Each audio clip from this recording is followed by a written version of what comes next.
What's going on, people? Good morning, good afternoon, good evening, wherever you are in the world. This is the Late Show on We Are Tottenham TV, brought to you from the two Brians from Tottenham on Tour. And I'm with my partner in crime, Mr. Ireland. How are you? Oh, good to see you, buddy. I'm well. You know, it is the window is closed, which we're obviously going to get into. The stress involved in that, just being a Spurs fan, being a football fan, I'm guessing, but in particular in this case, the Spurs fan, it isn't easy, and I try to get myself through it as best as possible. I feel okay.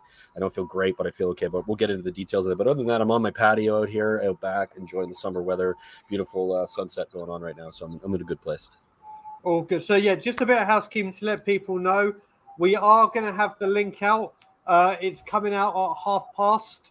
The reason it's been delayed by half an hour is obviously we have a lot of people that hit the link straight away and they have to sit and wait to be coming on for a very, very long time before we actually bring them on. So we've delayed it by half an hour, but you will be able to come on the show. That link will be in the community section at 1:30. So yes, we are going to talk heavily about that little thing that happened yesterday in the summer, and what we thought of it, and what Conte has been like today, as well as obviously the pre-match preview. But I think what we'll do is we'll just say hello to everyone in the community first.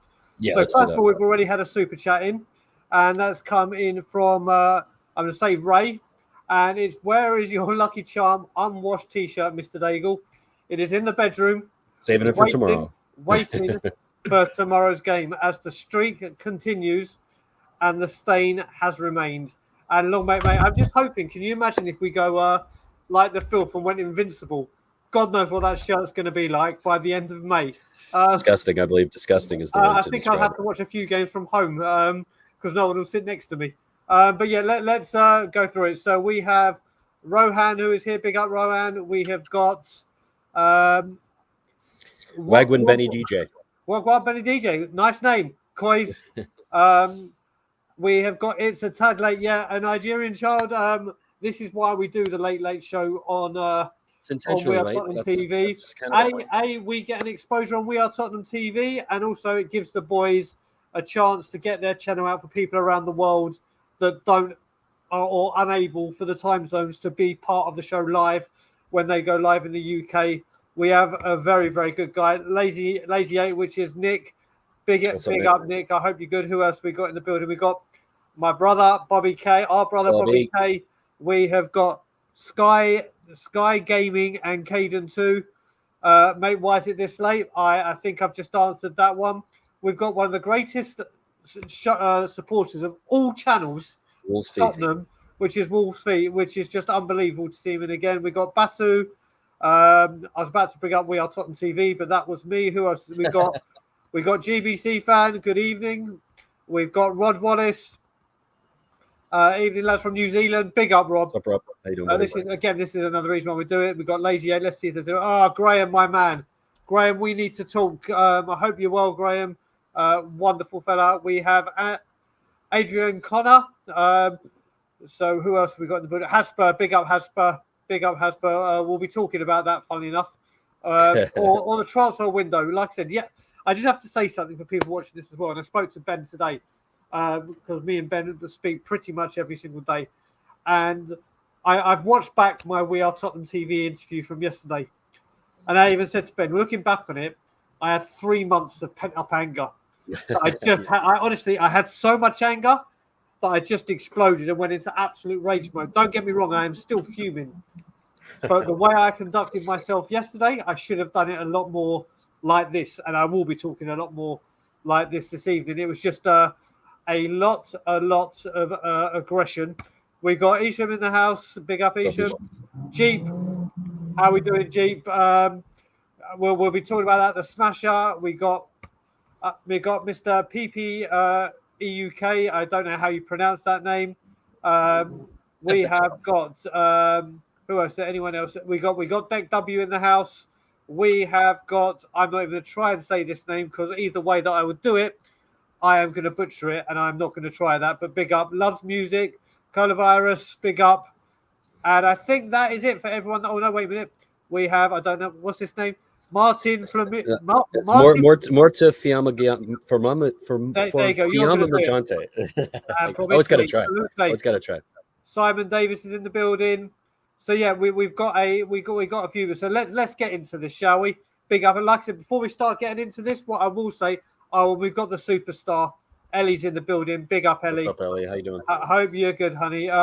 So, right, let's get into this. First of all, sorry, before we get into this, everyone, if you do like the show, please hit the like button. And also, like we said, we are Tottenham on Tour. The hyperlink is in our description. We are 40 or 60 away Somewhere from around hitting there. 5,000. Close to hitting 5,000. So we're really on the race for 5,000. So if you can, or if you'd like to subscribe, please do so. But yes, let's get into this now. Brian, the window is shut. It's slammed shut. Nothing happening now till January.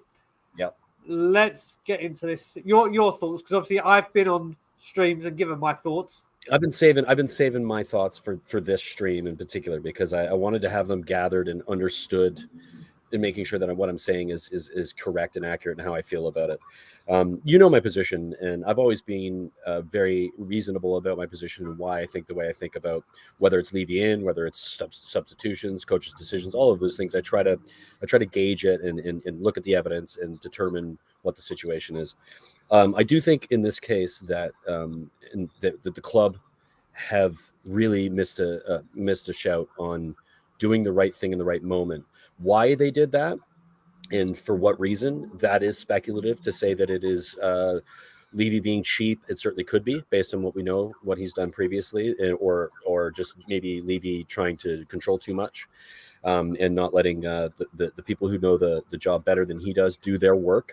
Yep. I'm disappointed that we didn't bring in at least one of the two positions that we have been speaking about on every channel, on our own channel, on this channel for the last 2 months. It's been blatantly obvious in every game we played this season what we're missing in the 5 games that we played. Really something creative in the midfield, somebody creative in the midfield to allow Kane to push forward and to not necessarily have to drop deep. And of course, the center half that can, if Dyer does get injured, that we have somebody in that position. There's some other positions, of course, that we could have upgraded on. I would have been okay with those positions. For instance, right wing back. I know that Conte mentioned that in his press conference today. I would have been okay with waiting until January for that, or waiting until next summer for that, had we addressed the two key positions that I think, and I think most of us would agree, would make us compete at a higher level. I think that we have enough in the. First of all, I want to say I think we've done a very good job at making sure we have good depth in the squad. Specifically the squad, not the 11, not necessarily the 11, maybe 1 or 2 players that we brought in are going to get into that 11 on a regular. But we've done really well with making sure that when Conte looks at the bench, although last weekend or midweek that didn't come to fruition, but you know what I mean. Like I think there's more in our squad than we've had previously, and I feel like that's an improvement. Could we have done more to improve it? Yes, I think we could have. I think that those two positions I spoke about already would have been much better for the team and much better for the squad. So I am, there's everybody talking about the ranking, right? What do you give it out of 10? I was thinking about this a lot. For me, it's a 6. I think doing some of the stuff we did early was really, really good, and I think that's positive. I think some of the players we brought in particular, Perisic and Basuma, are going to have a massive effect on the first team, and I think that's where that number gets above 5. The reason it doesn't go any further than that is because I think we, like I said already, we didn't address the issues that we're going to have, particularly if we play a ton of football and we get injuries. So I'm not happy about it. I'm not miserable about it, and I'm not going to let it change my mood. I watch football because I love football, and I'm going to support the team tomorrow, and I'm going to watch it the way I normally watch it, stressed out and ready for us to fail, and I'm going to enjoy it. But I am disappointed, like many fans, including yourself. And I know that you've had some rants on our own channel and on WeAreTottenhamTV, and you've gotten it out of your system a little bit. From after having done that now, where are you at? Like from a sort of more balanced, I mean not balanced, but just more calm, a calm response compared to the build-up that was the inevitability of not getting it done. So I'm still furious. I am still furious, but of course. I've realised that obviously there's two kind of modes I have, and one is going full on nuclear and shouting and screaming, and that is just pure passion and rage and the love for my football club. and for wanting better. As you know, I bleed for this club. I literally am. This club means everything to me. And when I first got with my wife, obviously she's Canadian like herself, but does not like football. She knew one of the first things she knew is how big, or realizes how big Tottenham Hotspur are to me, and how it plays a huge part in my life. Obviously, when we lived in England, because I was going to games at 3:00 or whatever time, and if Spurs lost, I didn't want to go out with her in the evening or do anything. Whereas obviously moving back to Canada, it's the day, the games are during the day, like because of the time difference, so it doesn't affect her as much. But she knows how big this team comes in her, takes a part in my life. So that's where it comes from. And then I look back at it, and what I keep hearing is, and I'm going to talk personal now about what I've received myself, and then I'm going to lead it into where we are. Okay. I have been told to go support another team. I have been told that we hear all these excuses. Oh, don't worry. Beforehand, it was, the stadium. And then it was, Pochettino, he didn't trust Pochettino. Every single time when we don't spend, there seems to be an excuse. And then I get told that when I should say support another team because I don't back the team. And as I've always said, I back the team to the hilt. Every single person, whether you leave you in, leave you out, leave you, don't care. Indifferent, yeah. Every single one of us that support this club all want a successful Tottenham Hotspur. That's what we all dream, pray, and hope to enjoy together. It's how we get there. And people say back the team, which we all do. Do the owners back the manager? That's where, because we can't keep saying every single time a manager goes, it's not the manager's fault. It's not, or it is the manager's fault. It is the manager's fault. It is the manager's fault. So I'm still furious because there was just going on, and it's about, people keep going the bigger picture, the bigger picture, the bigger picture. I've heard the bigger picture for 20 years, and for the 14 that I have been leaving out. And it keeps going and it keeps going. And now, we got this out. It's never Levy's fault. And then what you've got to look at is, and we'll get into his press conference and talk about how he's been feeling today. But you will see, I put a tweet out because everyone was going, who said 150 million was going to be spent on the first team, which we never knew. We never knew it was going to be. It was just a number that they put out. It was just a number. But I put a tweet out yesterday that said basically, we got Champions League to attract better players.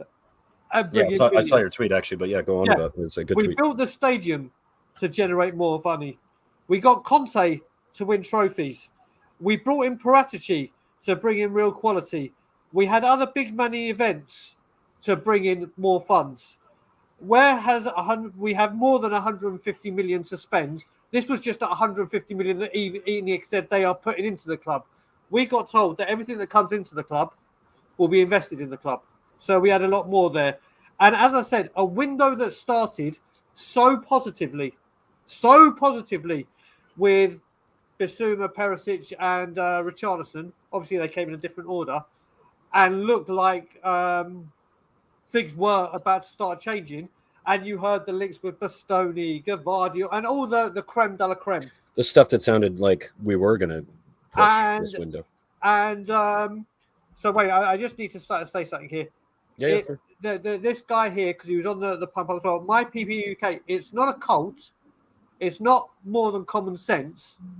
The way that you support the team is one way. The way we support the team is another. It is not a cult at all. So just keep your mind on that. So once this is and this is things that happen, like when players started coming in, where are the Levy-inners? Where are the Levy-inners?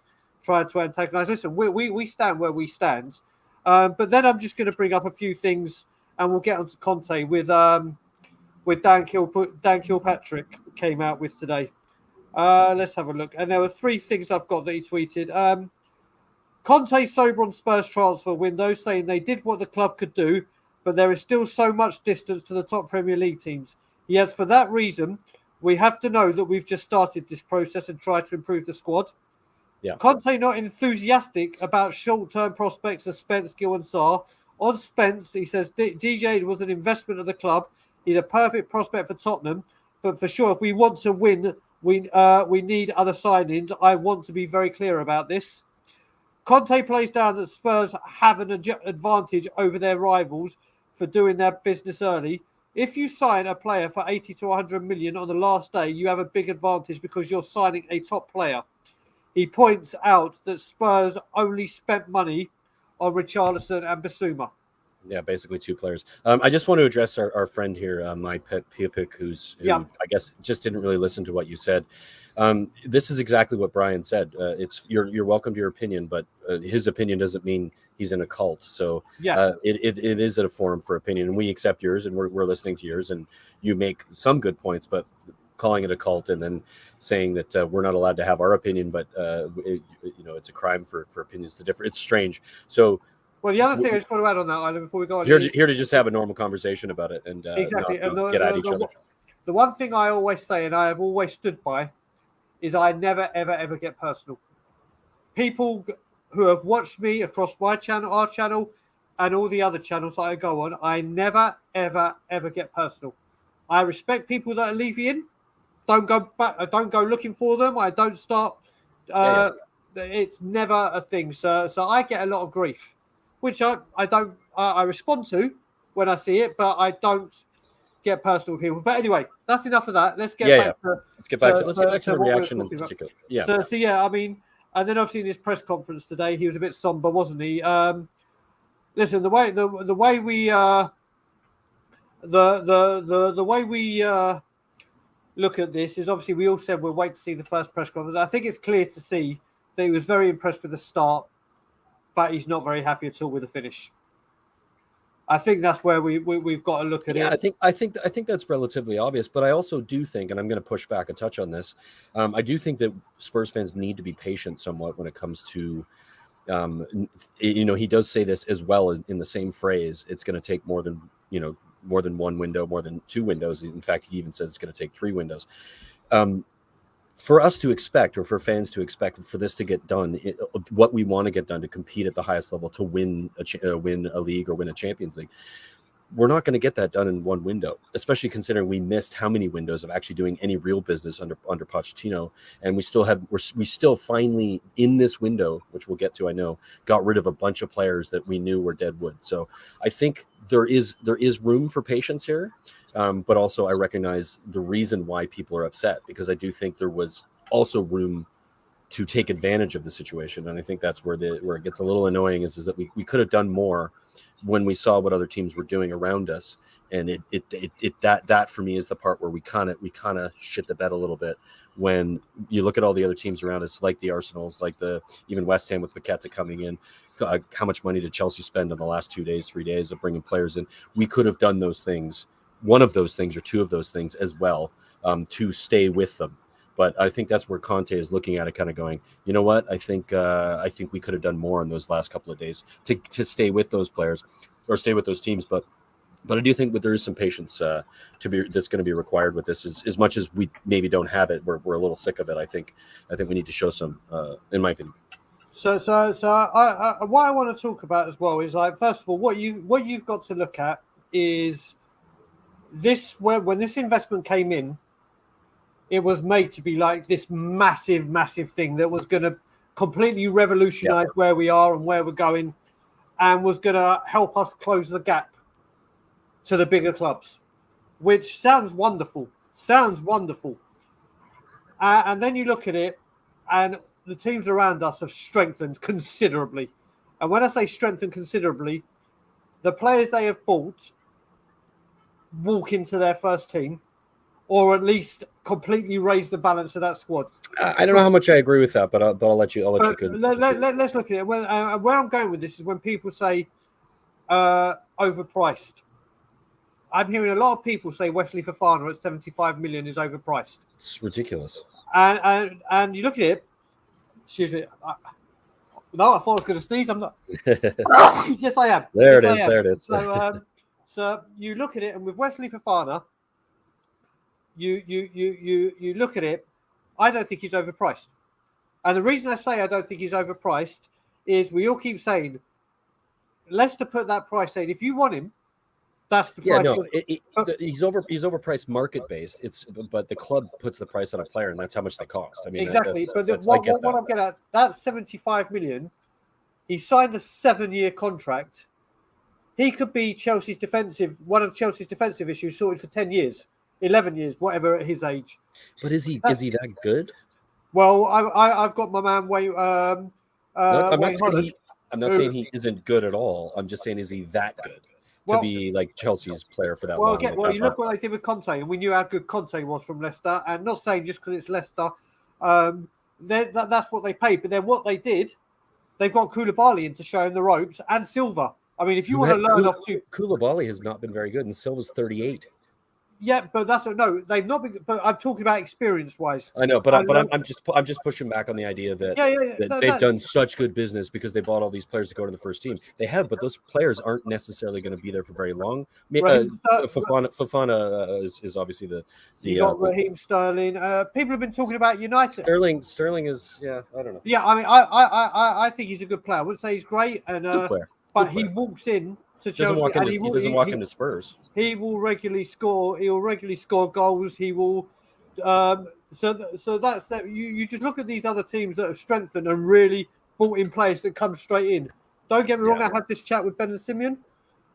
The three that we're talking about, Perisic, Basuma, and Richarlison, come in, and yes, they improved that squad. Yeah. We let a lot of people go. Again, we let more people out than we brought in. We needed to, though. That's fine. No, but with that as well, what you got to remember is we were all thinking we'll get some money for these players. Apart from Bergwijn and Arthur Vickers, they're all on loan. These players have been so badly bought and recruited so badly that we had to send them out on loan. Let me check something in there in that conversation quickly. I think part of the reason why, and this could just be me, it is me guessing about it, but part of the reason probably that Levy didn't want to pull the trigger on some of these players was that he didn't want to do that again. He didn't want another Ndombele, didn't want another Lo Celso, didn't want another player on the books that is on $250,000 a week. It's going to cost the club a fortune when we haven't done enough research on whether the player is going to be with us long enough that they're going to do the things that we need them to do that we don't have a player that already can do. So I think there's a little bit of sense in that, because I would rather them not chuck 60-70 million at whatever player and see what happens. And then we're in the same place we are, now with Ndombele and Lo Celso and even Winks going out on loan, and they're still going to be on our books eventually. So there is a little something to be said for that. I'm not saying I agree, because I think we could have been smarter in our recruitment to make sure that didn't happen.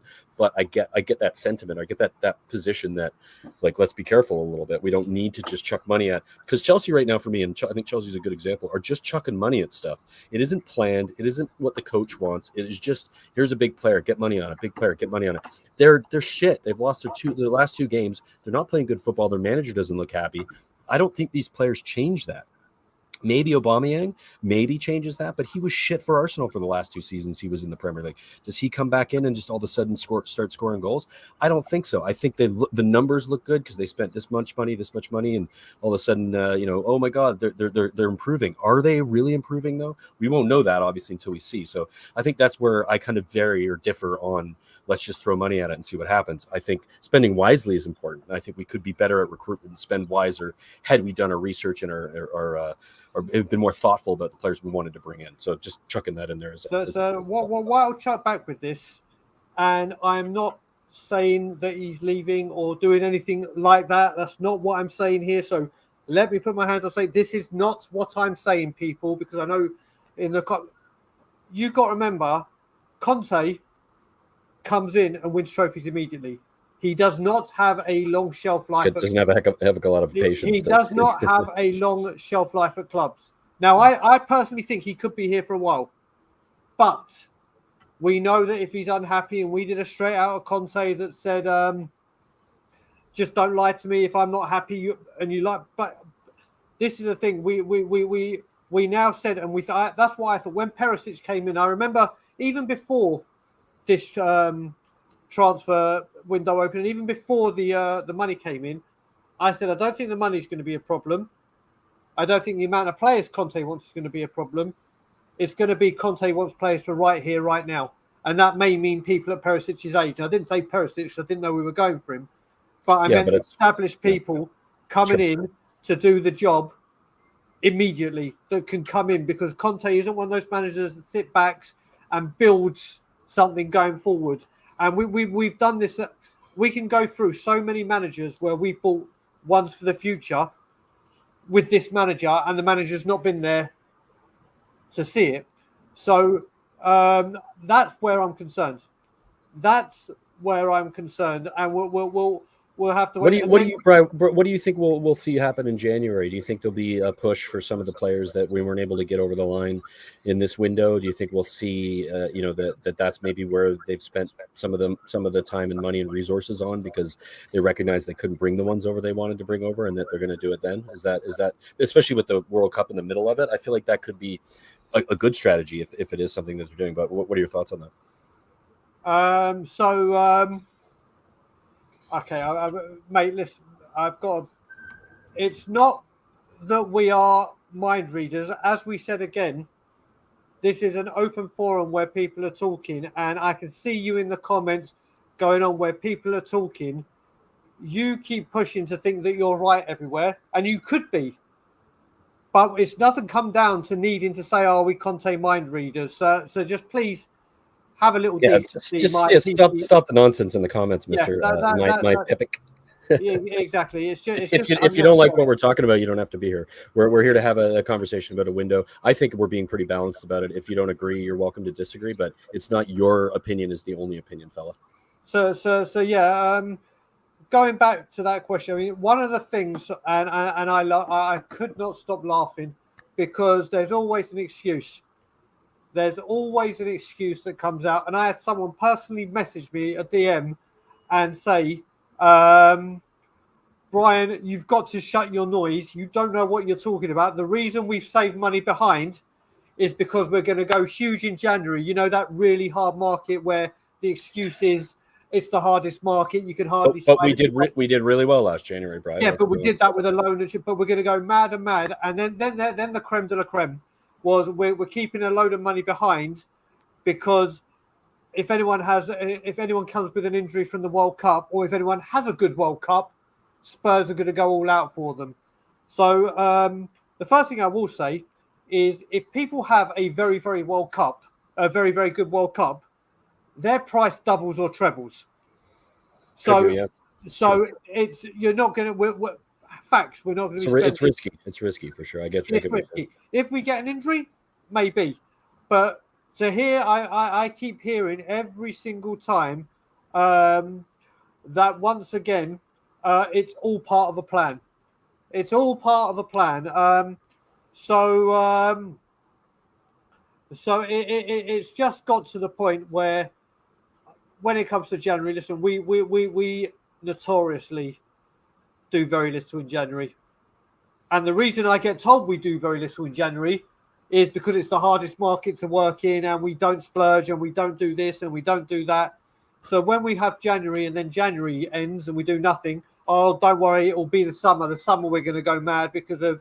So listen, it goes on and on around the circle. Listen, January, I'd love to think we could bring. I actually thought we would bring the players in and have a real attempt this summer, and then like we were with Harry Redknapp, and with Poch, when we were fighting. I thought January, if we needed those additions to get us over the line, we would then do it. And we haven't. We've done it on many occasions where we've got ourselves into that situation, and then it's just kind of fallen back. So I'm a little bit concerned about what we do in January. But what about yourself for January? Yeah, I mean, I think January. I think there's an opportunity there. I think most teams, when January rolls around post World Cup, are going to be looking for reinforcements inevitably, because injuries are going to be an issue for sure. The players are going to come back tired. You're going to need a lot of depth for that final push in the second half of the season. So yeah, I think we're going to be in that mix. We have going to have a lot of players in the World Cup. Not every team is. Liverpool, for instance, there's a bunch of players they won't have in the World Cup. So in January will be there'll be opportunities there. I think there'll be opportunities there, and I think we did a reasonable job last January, very reasonable job in bringing in 2 players that hit the ground running and arguably got us to top 4.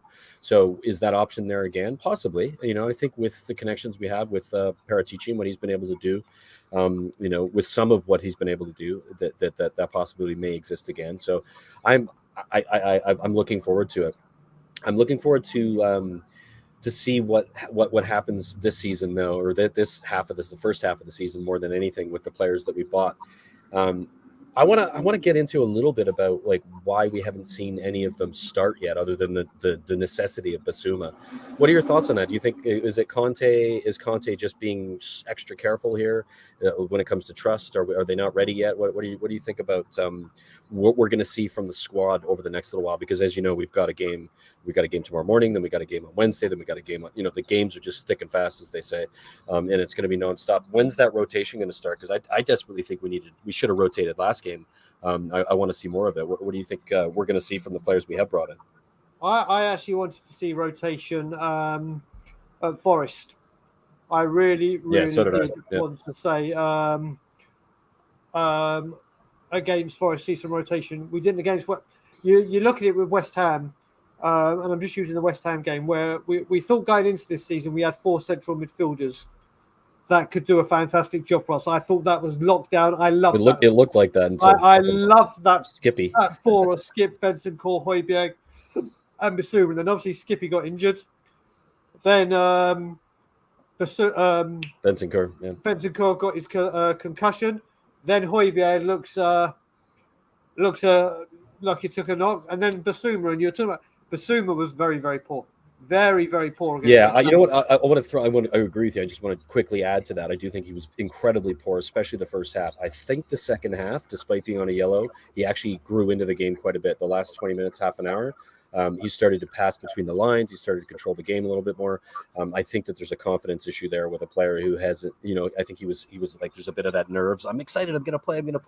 But yeah, I feel you there. I think he's gonna need a few games to really also understand what Conte wants from him. But sorry to interrupt. Go ahead. No, that's fine, brother. Yeah, listen, from what I've heard as well, and I can't remember if it was Ben and Simon I was speaking to, he likes Basuma, but he said tactically and getting used to how we play in our passages of play, he's struggling to get very different from what he's used to. Exactly. Yeah. He is struggling to get to grips with everything. And do you know what? It was his first team start for Tottenham at a ground that's very, very hostile to us. Yeah. Picked up an early booking and had to be careful. So there's no doubt that kind of stuff plays on you. Difficult game. Listen, sure. There is absolutely no doubt in my mind that he will turn on to be a fantastic player. He just needs to settle in and get there and get ready. And he was kind of he had to start. He had to start against West Ham. He was the only option. Skippy is getting back to fitness. So he was kind of put in. Maybe he had him, and I think I saw something today saying that he's compared to Conte said he is definitely behind Højbjerg and Bentancur, who are his trusted ones. I heard him say that. Yeah. So Perisic has Claude. I didn't say he's injured. He picked up a knock during the game. He actually didn't. Funny story about this, or at least from my understanding, is that he actually his boot got damaged, and it got the bottom of it got ripped off, and he kept raising his hand because he was like, I need a new boot, and I had to go get his boot. Yeah, I know. I read that today. I was like, oh, that makes more sense because why wouldn't he have just come off? I recognize that Højbjerg's a Viking. Yeah, no, but I get that, and I recognize that Skip is just trying to get back to his fitness back and stuff. But if Højbjerg can't walk, because his foot is screwed, you get him off the pitch, put somebody else in a position that is uncomfortable. But it turns out it was his boot was damaged. So yeah, which makes a lot more sense for sure. And also, let me just say, the Diamond Sue Smith is in the building. So big up, What's up, Sue? How are you, Sue? Good to see you. So yeah, so you look at it, we're talking about the new players. Perisic, listen, Perisic is a wonderful player. He Yeah, is he's just above everybody in that he, position. It's crazy. he is unbelievable. I've been saying all season, for me, he is our marquee signing. For me, he is one of the signings of the entire transfer window, period. Yeah, I And agree. it's just his crossing ability is absolutely phenomenal. Like literally every single ball he puts in goes into the danger zone. Yeah. Every single And when you don't think it's going to, you think, oh, he's just run it to the line, he's going to get blocked. He still yeah. pops it in there. I think it's incredible. Yeah. So listen, he started coming in, and it's wonderful to see him.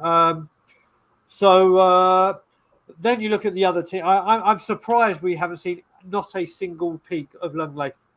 Well, I mean, he came on. We I haven't think seen of the Longley. I get Spence not playing because it wasn't it was Conte signing, but yeah, Langley not playing, and I also think Spence is better than would be better than Royale. So yeah, a little yeah. frustrating with the rotation. A little frustrating with the rotation. It is, and then you look at it, and it goes back to it as we saw with that bench, and only having one forward option and so many defenders.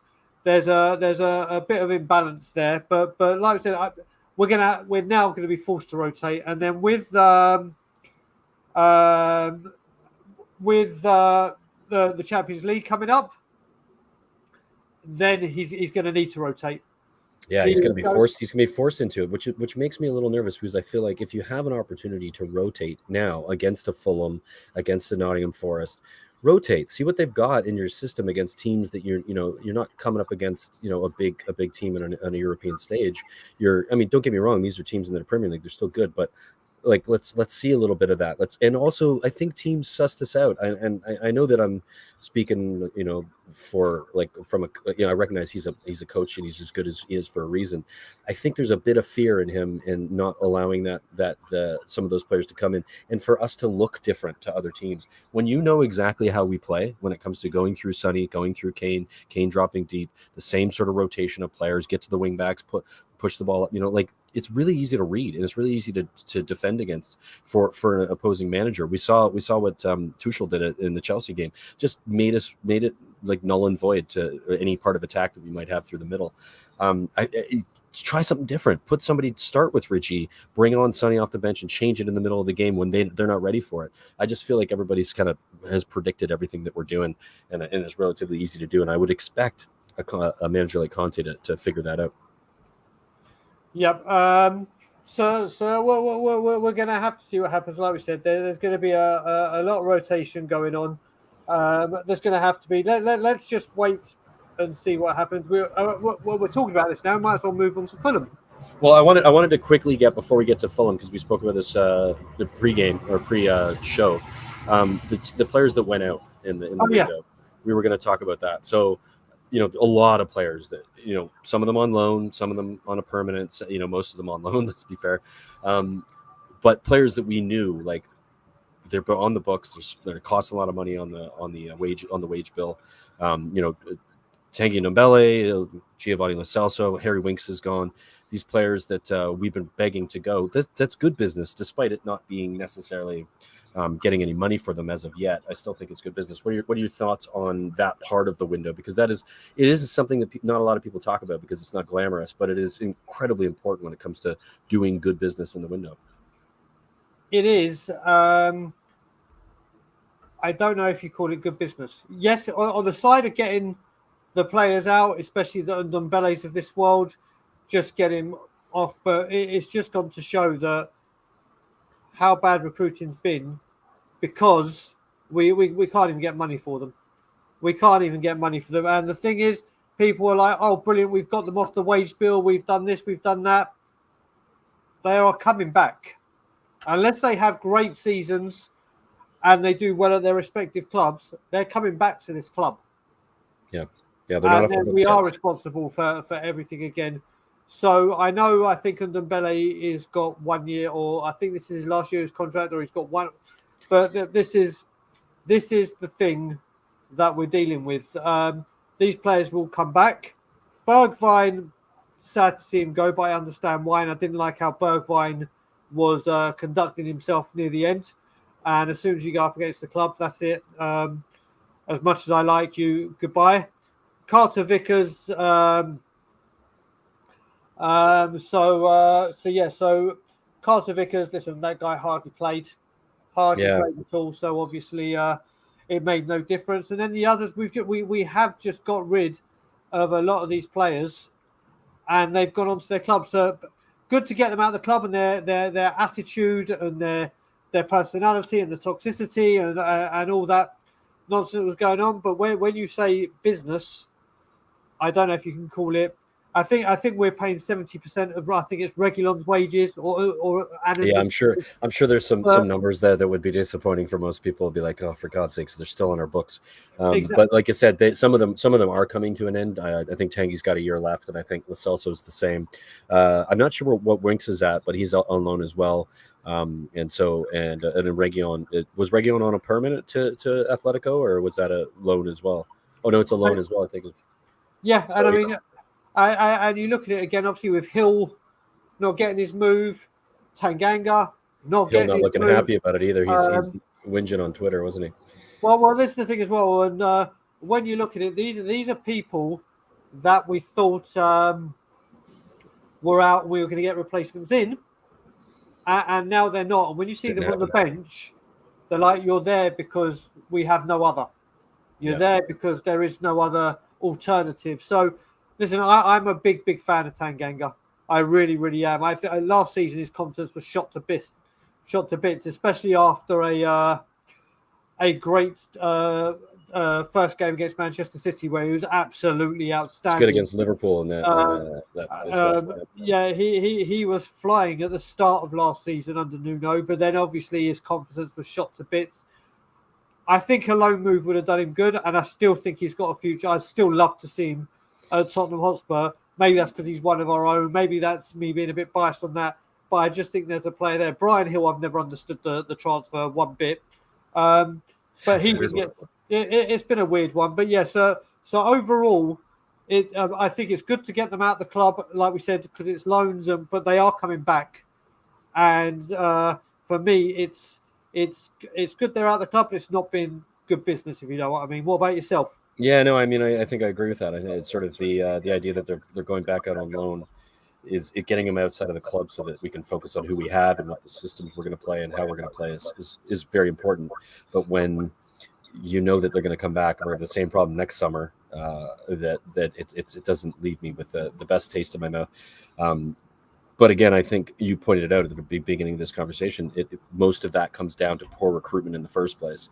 Hopefully, that situation, poor recruitment with Paratici being in, is not going to be a problem anymore. So once we move on from this group of players that we brought in that haven't been what we needed, we'll be able to move on from that and start to see what we see from big clubs like the Liverpools of the world who bring in refreshments for a squad that's going to always be good. That's the kind of thing that we need to be looking towards trying to do. So I feel the same way. Frustrating, but glad, but not glad. It's one Yep. of those situations. Yeah. So now before we move on to we get into Fulham, we had a super chat from the Oh, top cool. man, Brandon Troller. So I just want to cheers, Brandon. What's up, Brandon? Cheers. TV like Pennywise the clown, but at least Pennywise somewhat competent in what he sets out to do. Penny's also not bad, but not a total buffoon. Penny Levy. So yeah, make of that what you will. I know. Listen, like I said, we've got people in here who are obviously Levy in, and that's their right, and they're entitled to it. But there are a lot of people that are Levy out, and that's where it is. And obviously, people know very much where I stand on that.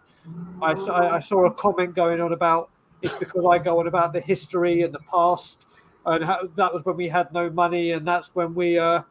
And all I will say to that is 22 years, one trophy. We've been to finals, haven't had the job done, and instead of realizing these players don't get the job done and strengthening, we give them new contracts.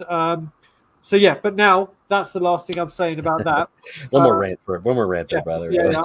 I will now. And you can carry on. You can actually. Why am I giving you any attention? Yeah, just don't even worry about it. You can carry on repeating the same thing over and over again and putting caps.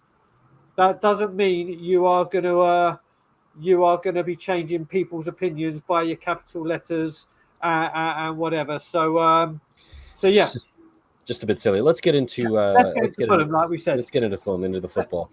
This is what I want to talk about because the window's over. I'm so glad because as much as it's fun when you bring in good players, it's a nightmare when you don't. And just I want to talk about football because Let's do it. that's what I care about. So Fulham, good start to the season. They're a good side, well coached. It seems Marco Silva's done a pretty good job with them so far. On the front foot, they like to play on the front foot. They beat Liverpool to start the season. Beat a very good Brighton side midweek. It makes me a little nervous coming up against these teams now because every team in the Premier League, the teams that even who are newly promoted, look this season much better. This season, the level and quality across the board of all the teams that are in the league, other than maybe like your Bournemouths of the world, and maybe Aston Villa as well, they all look very, very good and organized and difficult to play against. So tomorrow is not going to be an easy game. I'm nervous about it. What are your overall thoughts on Fulham? Are you feeling the same way as I? So yeah, I mean, people were speaking about Mitrovic last season scoring his goal. Now, obviously, we'd seen him in the Premier League for Newcastle and Fulham on a couple of times, and he hadn't really cut the mustard. Well, last season, he had one of the most incredible seasons for Fulham that you'd ever see. And then people were like, will he be able to do it in the big league again? Will he do it? Looks like it. Oh my God. He looks better than he's ever looked. Literally, like someone has gone to work on him and literally as I said, when you wait, it's been hypnotized. When you wake up, you are a goal scoring machine, no matter what everything he goes near. And obviously he's a big, powerful player, and he is causing defenses real problems. Yeah. And I'm hoping that's why Romero did not start against West Ham. I think it's probably maybe not just for that, but it's he just wants him to be fit for these types of games. It's going to be difficult to play because I'm sorry, Eric Dyer and Sanchez, I don't think will be able to give him the power and aggression that and you know what Romero will do. He'll be on him like the second he moves, he'll be like a shadow on him. So I expect him, but I've got to say I've been impressed with Fulham. I mean, they were outstanding in their opening day against Liverpool, outstanding and should have won it. And they have been impressive. And Mitrovic has already scored more goals this season than he scored the whole of last time they were in the Premier League. Yeah, he's got 5. He's got one more than Kane at the moment. So it's, he is doing very, very good. Fulham, I remember we've had some dodgy games against Fulham at home. I remember recently Berbatov scored a goal against us when he came back with Fulham. They are a team that have caused decision. Like you said, this is the Premier League. This is the Premier League, and a very good Premier League this season. Yeah, any team apart from Bournemouth, who, let's face it, I think, or now they've sat Scott Parker, that might change, but it's a very, very tough game, and hopefully we can get back to winning ways. Hopefully, what I do want to see. They brought in Vinicius as well, right? Carlos Vinicius. Yep. He's been. He would have been bought in time, so he will be able to play. He'll be able to play, yeah. Listen, the one thing I will say about Vinicius is I liked him at Tottenham. I liked him. Listen, the guy he scored like 11 goals for us. I mean, I get he wasn't playing in all comps, but 11 goals when you needed him to. So, but that's the thing. When he did play, we were so adjusted to under Mourinho, the Kane and Son ritual of their style of football to get them on the break that he was never going to flourish under Mourinho. But I think he may do it for them. I think he could do. Listen, I think we are in for a real tough game tomorrow. They have got some players that have looked quite impressive, and we shall have to see. I'm happy it's at home. Yeah, we need a good home performance. We need a performance tomorrow, and that's my biggest fear is because we've been starting this every game this season. We've been starting slow. I think maybe midweek, against West Ham, we did start better. Like the first 15, 20 minutes, we were better. Maybe even the first half an hour. It was further along where we started to lose the plot a bit. But it's frustrating that we can't just be on the front foot. I was thinking about this a lot. I want to get your thoughts on it, and if folks in the comments, curious what you think as well. I haven't seen this sort of Kane. I know he dropped deep a little bit against West Ham, but not sort of the way we've seen him do it previously. It seems to me like the system has changed, and even the players that knew the system from last season towards the end, when the 6 or 7 games when we were like really good, that system isn't the same, and they're trying to figure it out. Sonny not firing, Kane still scoring, but he's scoring in the box. He's not creating the way we've seen him create last season, the season before. It's just there's something different about the system, and now this could be Conte's sort of like steps, right? He's like, okay, we did this last season to get to fourth. Now this season, I want you to play this way. And so there's enough of a tweak that it's taking them some time to really figure it out. We haven't quite got there yet. What are your thoughts on that? Do you think I'm just sort of trying to make things up here to figure out why we're not ticking? What you've got to look back on is Antonio Conte said when England were at the Euros and he was doing his co-commentary or punditry. Yeah. He even said, if I had Harry Kane, he wouldn't leave the penalty box. He would be there. He would not leave. Yeah. I want him forward, because of what he offers. Listen, no matter what Harry Kane has got a passing range, and I was saying this. I know. I want to see him. I want to see him drop deep again because that's what was good about his passing range is second to none. It's outstanding. But Conte sees him going there. That's where Conte has seen him. And as good as he is at it, and I think recently you got to look at it, and the next person we will talk about is obviously Sonny. He's needed to stay forward because Sonny is not himself. He is not himself. And Harry Kane, for me, is the best striker in world football. Is that sorry to interrupt, but is that Sonny not being himself because of Kane not doing what he normally does? Because that's their combination of play that is what we've seen, obviously, with them being the record goal scorers and assists between the two of them. What it seems to me, the system that changed is affecting Sonny more than it's affecting Kane, because Kane's still getting in the box, getting goals with his head, which is not something he did often last season. But yeah, it feels different for me. And I think maybe Sonny's the one struggling because of it. So what you got to remember, we're all going on about the Son and Kane partnership, and we all knew about it. We all knew about it, but the reason or the season it really got spoken about was the season of Mourinho, when they played that style of football, and you could see that they were. And ever since then, people go, "Oh, they're creeping up to be the highest Premiership partnership in the world," and I understand that, but Son, I don't think this has got anything to do with why Son is off the ball. Son is getting out, and the people abusing him are absolutely ridiculous. I don't know how you could do this, but Son has given us 7 years of absolutely incredible service. 7 years where he's pretty much been on top form every single season.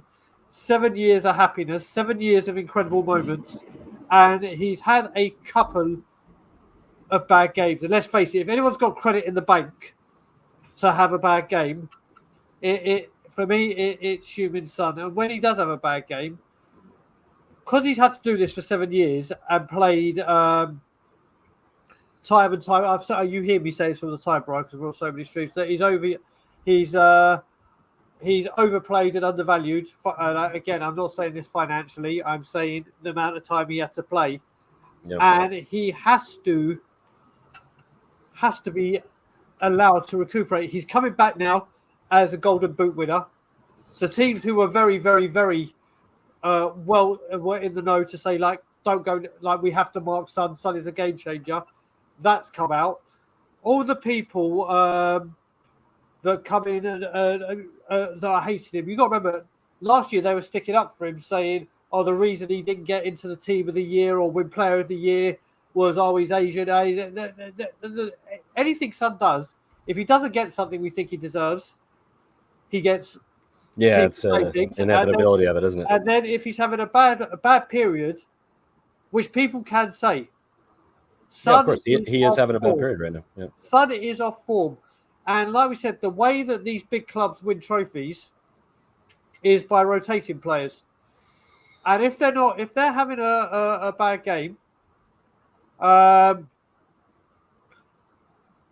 then what you do is you have the competition there to keep you on your toes, and then if you're in a bad run of form or need a rest because big games are coming up, you've got to remember the amount of games because of this World Cup that we play from now till when the season breaks up is ridiculous, like never Yeah. before. It's like the Christmas period, but for 2 months solid, and no player can play the amount of games that we're playing right now and be on top form. And So, we so, have, so, so the rotation is going to be key, right? I think yeah, Adam Phillip makes a poignant sort of comment, quick, and I agree with him here on this. Rotate, drop, rest, call it what you want. Richarlison has to start.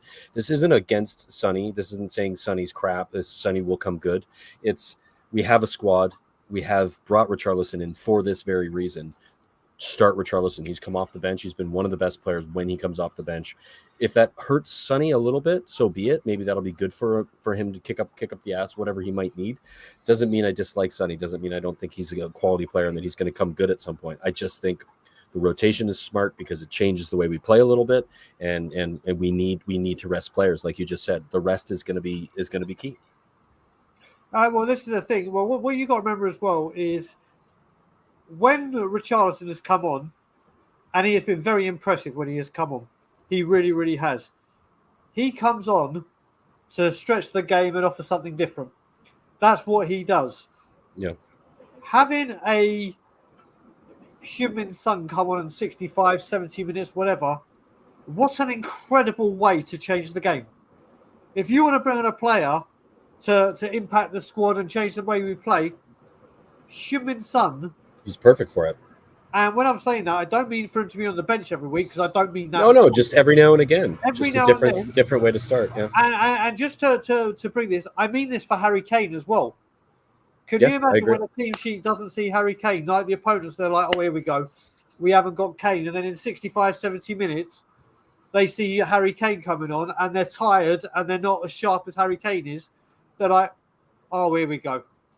Here we go. So rotation is going to be absolutely incredible. And Scott, just want to say it's very, very easy. It's Brian and Brian. So it is the two Brians. The two Brians, Scotty, but thanks for asking. Just to let you know, mate, it's the two Brians. It's very easy to remember. So this is where we have to go. And it doesn't just mean for these two. When you see all of these players, when you see Sessegnon start for Perisic, he's going to need a rest. Yeah, because of his age. It's about squad rotation. It's the reason why we brought these players in. You know, we talked about obviously to death the transfer window. My position on the transfer window is that we have given ourselves a strength and depth that we didn't have before. Let's use it. Let's use the depth. Like that's kind of the point to do it. You know, if we're going to bring these players in and we're going to expect the rotation, let's do the rotation. Let's do it. Let's start doing it now and start cycling them through. I get, you know, again, like I said earlier, I'm not Conte. He knows better than I do, but watching what I've watched and watching this sort of frustration of seeing the same thing and trying to break down teams, and they know exactly what we're going to do. And it's like, as soon as we bring on Richarlison, teams shit the bed because they're like, well, this is totally different. Let's start with something totally different. And then let's, you know, if we need to bring on Sonny and because he's got pace and he's going to run out a team that's got tired legs, let's try that too. I just want to see more variation. I think we have the variation in the squad. Let's use the squad. And of course, Conte said in multiple occasions that he's going to be forced to. So let's see how he's forced to and how well he does it, and if it works, because it's a bit nerve-wracking that he doesn't feel even enough confidence in certain games to make some of those changes earlier. I think the game against Wednesday against West Ham, it was like the 75th minute when we made changes, and I was like, why are we taking till this long to do something? Even if it's just minor, just make a change, just do something. So the rotation's going to come, right? Fulham tomorrow morning, and then we've got Wednesday, we've got Champions League. So, you know, that's going to be a massive game on Wednesday, and we're going to need some of the players that are going to play tomorrow are going to need to be fit for Wednesday, and so he's going to have to manage. That is it now, and that's what, again, and I'm using Son as the example because obviously Son is the hot topic of if one of the front three is to be rested. giving Son a rest, drop, whatever you want to call him, rotated, whatever word, they pretty much all mean the same. But I'm using the word rotated. Rotation, squad rotation. I like using that word more, but having him rested, rotate. There you go, I say rotated. The first word I say is rested. Having him rotated, he will start against Marseille, and Marseille he will be fresher because of it. Yeah, and that's where it starts. I mean, I think as well. You could just see when we scored the goal against West Ham, and everyone thought it was Sonny, and then you look at the replay and you thought, yes, that's it. His confidence will be back now because once he starts. And then you see it was an own goal. You're like, oh, for crying out loud! He's on it was on a sixpence for him. Everything's going wrong, isn't it, for the poor guy? Because he doesn't the defender doesn't touch that. It's a Sonny goal, and we're not having this conversation right now. So exactly. Let's talk about the starting 11 since we are we can do the starting 11 and then maybe we'll do some score predictions and we can get to some of the folks who've been patiently waiting for us to have a wee chat. Just let you know, people already got there. We got 3 people that are in the backstage ready. The link is now in the community section, so feel free to click it and come and join us. And we look forward to speaking to whoever wants to come on. Yeah, so start as you were saying, Brian. Starting lineup. Where do you see any changes, or do you see any changes? I'm gonna go with what I hope to see, not with what I think we'll see, because I think Conte is going to keep doing it, and it's going to frustrate me. But I hope to see, and I think Rex in the comments said Emerson has started every game. I'd like to see a wingback rotation on that side. I'd like to see Doherty get some minutes. He was very good for us before he got injured at the end of last season. Give him some minutes, and I want to see Spence. I mean, Spence when he came on for that cameo for 5-10 minutes that he came on looked incredibly useful, especially in a Conte system. So I want to see that right wing back more than anything almost changed, because Royale doesn't offer anything going forward. Perisic is our only wing back outlet for getting the ball into the box. Yep. We need somebody else who can do it. Emerson is a reasonably good defender, but he's not very good going forward, and we need that position to be useful. In the center of those 3, I think it's gonna Romero. Obviously, we're going to see Romero. We're going to see Dyer's going to start.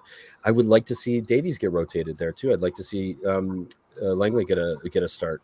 If it's not going to be in this game, it's going to need to be on Wednesday. Pick one. Which one do you prefer? Get him in the system. Get him playing a little bit. This is a good game to do it. He's good enough to play against a Fulham side. I'm sorry, he is. And of course, Perisic stays where he is. Basuma and Bentancur in the midfield would be where I would start. But Højbjerg's been pretty good, so I wouldn't really expect to see much change there. And of course, the front 3, they pick themselves, but I want to see a change. I want to see Sonny, give him a rest, take him off, and let's see what it's like with Richie starting, because it's a totally different ball of wax. That would be my 11 that I'd like to see. Of course, Lloris in goal. There's no brainer there, but just a couple of changes, just a couple of shifts, just to see what else we've got. Langley, I think he's going to have more than Davies playing out from the back. Langley, when we lost Romero, Langley should have come in, because we miss Romero playing out from the back. Langley has that from the left side. We missed that build-up play. Like, I want to see more of that. So, if you got Romero and Langley in there, you've got more from the back to more build-up play. So I'd like to see that as well. What are your thoughts? Am I close on what you would think? Well, first of all, I need to say as well, and it's a comment from DJ Green alert. I just can't find the comment. But also, when we're talking about this rotation, we completely forgot to mention that after Fulham, after Marseille, we take the small trip to Manchester City and Haaland. So this is a big week where it comes into to what we do. So it's a good point from DJ Green alert. Now he's also come up with another one. He's read my mind, which is obviously, I think the first change we see is Bentancur back in instead of Basuma. Yeah, I think so as well. Over the concussion, it's 6 days, I think, and it will be the 6th day. So whether he is allowed to play on the 6th day or he needs 6 days free, but if he's fit, I think Bentancur comes straight into the squad. We missed him against West Ham. His build-up play was you can see. Do you remember? I say transition was non-existent. I say a lot of the time that you realise how important a player is when he's out of the squad. And you could see that against West Ham with Bentancur being a very clear. His transition game, it's the one bit of creativity that we have in that midfield when he plays, because he can see a pass between the lines, and I think without him we don't have it. Yeah, so I go with him. I agree with you. I'd like to see some variation in the right wing back. I think we have to listen, we're undefeated, and Emerson is part of that. Whether you want to criticise him or not, we are undefeated whilst he's been in the squad. Now that could be because of the 10 other players, whatever way you want to look at it. Mm-hmm. But he has done well. Not done well. Sorry, he offers something. Just going forward, he offers nothing. Yeah, that's Nothing. just useless. As Alistair Gold said, or I think Alistair Gold's colleague said, when Emerson crosses the ball, the best thing you can hope for is a corner. And that's a damning Good show. thing to say. Sad one, but true. I think, as Tom Markman says as well, apparently Romero is fit. Yeah, I think they're both fit. It's just whether. Then for me, he goes in. And I hope with Romero, and I have to say, and you Brian, you've seen me live and personal when this happened, as has Bobby Kay, as has other people who have seen me live. West Ham, this whole Hugo Lloris and the three that were there passing it out from the back, you can only imagine how so mad sketch. I was going. So sketch. I go crazy. It gives me a heart attack. I am absolutely, every time it happens, and with Romero, it doesn't seem to happen as much. So that's got to stop. Because he's so calm on the ball, and again, that's for me another reason why Langley needs to play. If we're gonna be under so much pressure, I want a player with the ball at his feet who is comfortable in those situations. And as Davies, as good as Davies has been for us, as a good player over the years, we need something more from that position. I think I'd like to see him get a run. I want to see. I mean, maybe that's just those googly eyes of new players you get. You want to see your new players get a run out. But I think we need more from the back. If we're going to play from the back, we need players who can play with the ball at their feet. Okay, what I will say, we're going to get on to score prediction. Sure. And if anyone in the comments, because I did see a few questions coming in and we didn't start. Anyone? I start a couple. Yeah, so I think you've brought one of them up already. But then get some questions in, and then we'll answer them for the next 10 minutes or so, and then we'll start bringing the people on. So first of all, Brian, your score prediction.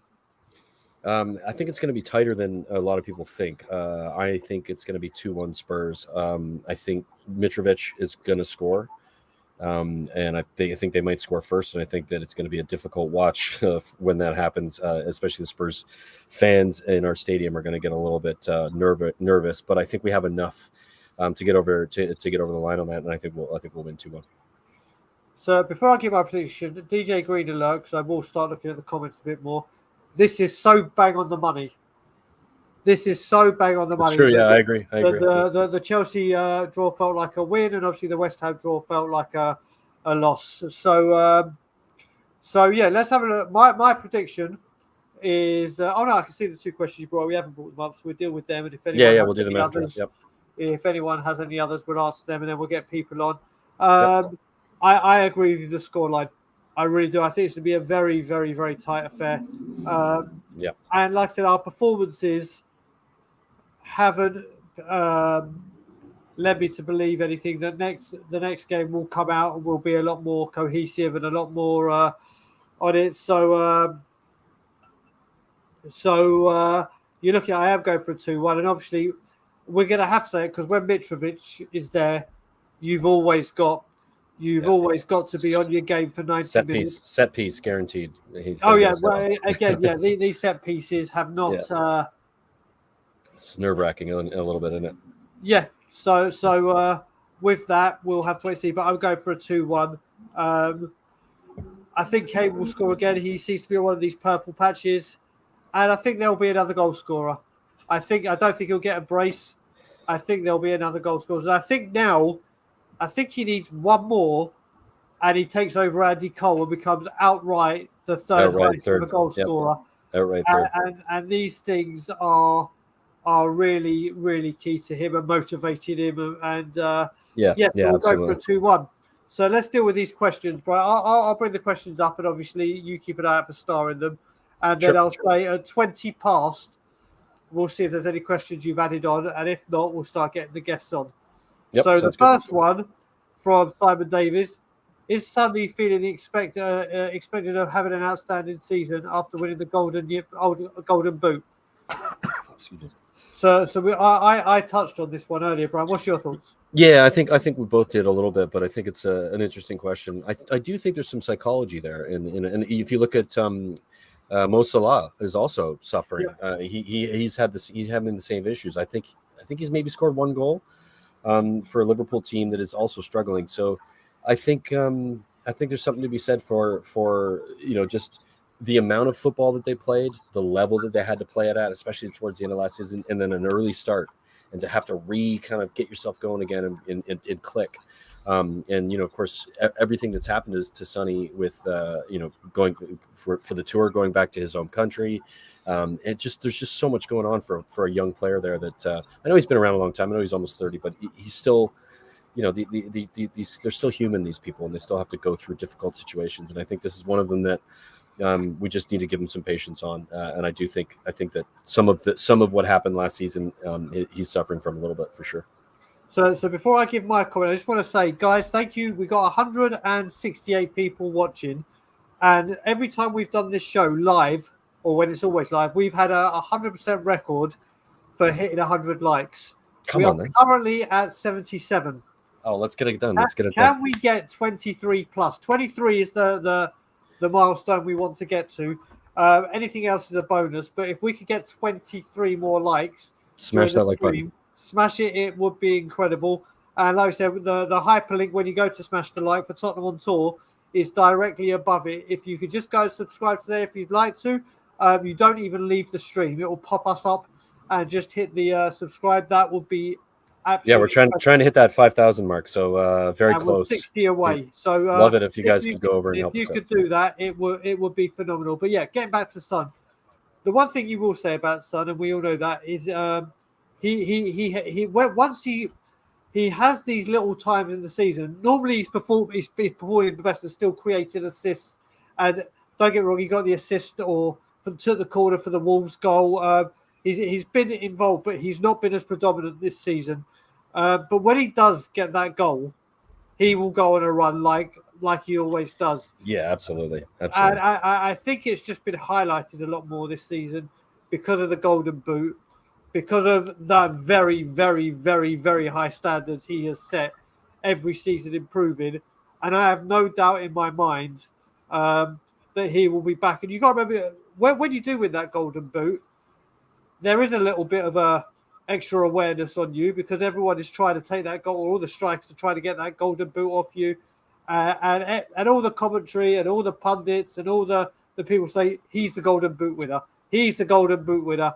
And they will always use that with his start for this season. I have absolutely no doubt he will be back and back sooner rather than later. And you know what? He's never been in this situation where he has been able to take a rest and someone come in and do that job for him. And you don't know that rested him for one game or started from the bench. It could be immense for him. Like, let's get it could be. There's other people saying that if you take him off, it means that you're showing that you don't have faith in him. I think it could be the opposite.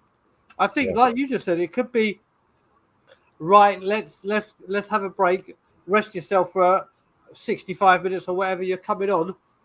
And he could see the game, right, when I come on, I need to do this and this. I can see where I can. And it could be the absolute making of him. So, or I say the making of him, that's a bit harsh because obviously. He's been made already. Exactly. He'll be back. He'll be back this season, folks. It's not a big deal. Exactly. So the next question is from my PPE UK. And it's a simple question. Brian, do you think Spurs will finish in the top four? Ireland. Yes, I think we will. I think we'll finish third. I recognize that it might be hard to think that that's the case right now based on some of the performances. But if you look at the actual numbers of points we've got this season in the same fixtures last season, every single one of them, we've gotten more points than we did last season. And it's quite a bit more. I think it's 8 more points than we've had last season in the same fixtures.